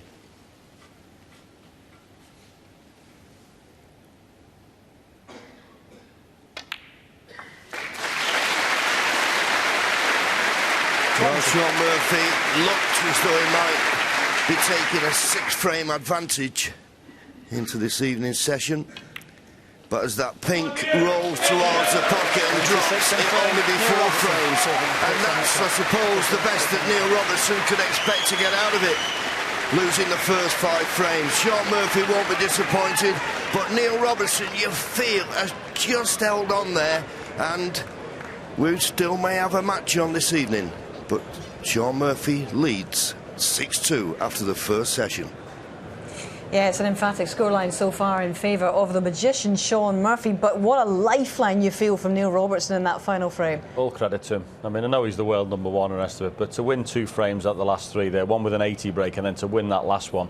He was unlucky when he played off the blue and didn't come past the red on the red, and he looked like the frame had gone.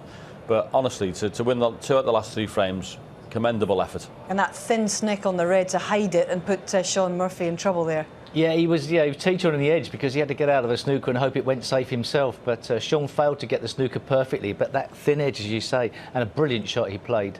From Shaun's perspective, nothing you can complain about. He's won 4 frames at the first mini session, and he's retained that lead advantage going into the night session. And Neil Robertson's now going to win 8 of the 11 frames this evening to have a chance. We've had some very, very strong big comebacks in the Masters finals. I hate to remind Shaun Murphy, but there is a history of this, isn't there? Yeah, it's an event that's thrown it up many a time. I remember one year I was asked to go down and interview the winner. It was about 9-4 or something, and I was there till 9-9. I didn't come back to the studio for about 3 hours. So it can happen here. It has done before. It throws up great finals. What Neil Robertson will do tonight is he'll hopefully come up for that session this evening, forget it's 6-2 and just say, look, I've got to win the first mini session at least 3-1. If I get 4-0, it's a bonus. And he'll know full well that there is an expectation and a different type of pressure on Shaun Murphy coming into this evening session than there is on the start of the match, because when you're in front and you know the finishing line is getting closer, it is very easy to look over your shoulder, to not play positively. It's very easy for the book to become just a fraction tentative with your shot selection, perhaps with the way you pot the balls, and that can be enough to put you completely out of your stride. Of course, Neil Robertson goes into the night session with absolutely nothing to lose other than to go for it. Yeah, and it's the Paul Hunter, it's the Mark Selby situation. They just go for it. But I was going to ask you, John, is there any suggestion that the loss on that final frame might be slightly unnerving for Shaun? His connections, and they'll be saying to him straight away, listen, would you have taken 6-2 this afternoon? That's the first thing they'll be doing. They won't be mentioning the last frame. They're just saying, what a great lead you've got. You played brilliantly well. Just keep doing the same thing. OK. We've talked about Shaun Murphy and how he's been so authoritative and so aggressive out there. And it's great from his perspective to see that kind of confidence that he showed in the quarter-final and in the semi-final has stayed with him right through this final so far. Yeah, I mean, I think as John Virgo said somewhere down the line in commentary, he seems like he's in a good place. And a snooker player who's relaxed on the table, happy with how things are going. Obviously, he's had a great season. He's been knocking in breaks for fun. It is very much a confidence game, and the difference between him a year ago to now is magnificent from his perspective. If you were in Neil Robertson's corner and you were trying to analyse what's happened between yesterday's semi-final against Ronnie O'Sullivan and that wonderful, compelling performance that you put in, what would you be telling him and what would you be saying to him going into this evening's? I'd just say you've had a slightly below par session. It just hasn't worked out for you. Put a line through it and come out tonight all guns blazing. There's not much else you can say. He definitely dipped below the standard he's had. Shaun, yes, has played fantastically well and scored, but he hasn't been in a lot of trouble, Shaun, to get some of the opportunities that he's got today. Robertson's safety plays dipped slightly, scoring, missed a few balls as well. So just put a line through that and make sure you come back refreshed tonight and give it everything. OK, it's going to be a fascinating watch tonight. There is news breaking this afternoon, actually, because World Snooker have just had a board meeting today, and it's just been announced that the deal to keep the World Championship at the Crucible has been extended by 2 years until 2017, and that will mark the 40th anniversary since the World Championship started at the Crucible Theatre in 1977. And in fact, the chairman of World Snooker, Barry Hearn, has just given us this quote about the news. It's really good news, you know, we love the history of the World Championships and the excitement of the Crucible, the uniqueness of Sheffield, and we've always said that everyone's always telling us one day we're going to China, one day we're going to move, and we've always said, we've been consistent in saying that while we've got the support of Sheffield and while we've got the support of the BBC, nothing changes. So today I'm really pleased to say that, you know, after some very friendly negotiations, we've reached agreement with Sheffield City Council to extend our occupancy at the Crucible until 2017. Fantastic news, and it's actually great for the city as well, because they work out in economic terms it's worth about £5 million in local revenue to the city throughout those 17 days, so it is a win-win. How do you greet that news, Steve? Well, I think as delightedly as Barry does. I know full well that he doesn't want to see anything move away to China from a point of view of the World Championship unless it absolutely had to. And whilst he's trying to build up markets around the world, I'm sure they can build up their own events into massive events, and that's probably a better plan. You know, the World Championship historically is in Sheffield at the Crucible. It's our Wimbledon. Why change it just for the sake of a few quid? OK, well, and the great news is that it's staying, but there's also some very interesting news from the perspective of the players outside the top 16, because they're going to have to come through 3 best-of-19 frames to get to the Crucible. This is going to be an almighty scrap in qualifying this year, isn't it? Oh, that's horrible. That is horrible. I used to be lucky enough to be playing 1 and all that, but playing 3 matches now, there's going to be some sweating in the last qualifying match. Yeah. And remember, 16 extra places, invites for the likes of John Parrott. Oh, yeah. Perhaps Alison Fisher even. Yeah. Earl Strickland. Who knows who they could be? You going to do it? I might do. OK. Yeah. Watch this space, Steve. All right, we'll look forward to it. Well, what a start to this Dafabet Masters final. We thoroughly enjoyed it this afternoon. It looks like the magician, Shaun Murphy, is on something of a mission today. He is 6-2 in front, and we'll be back at 7 o'clock this evening for part 2 of what is a Masters final sequel between Messrs Robertson and Murphy. I really hope you can join us for what sounds like an interesting night. Bye for now.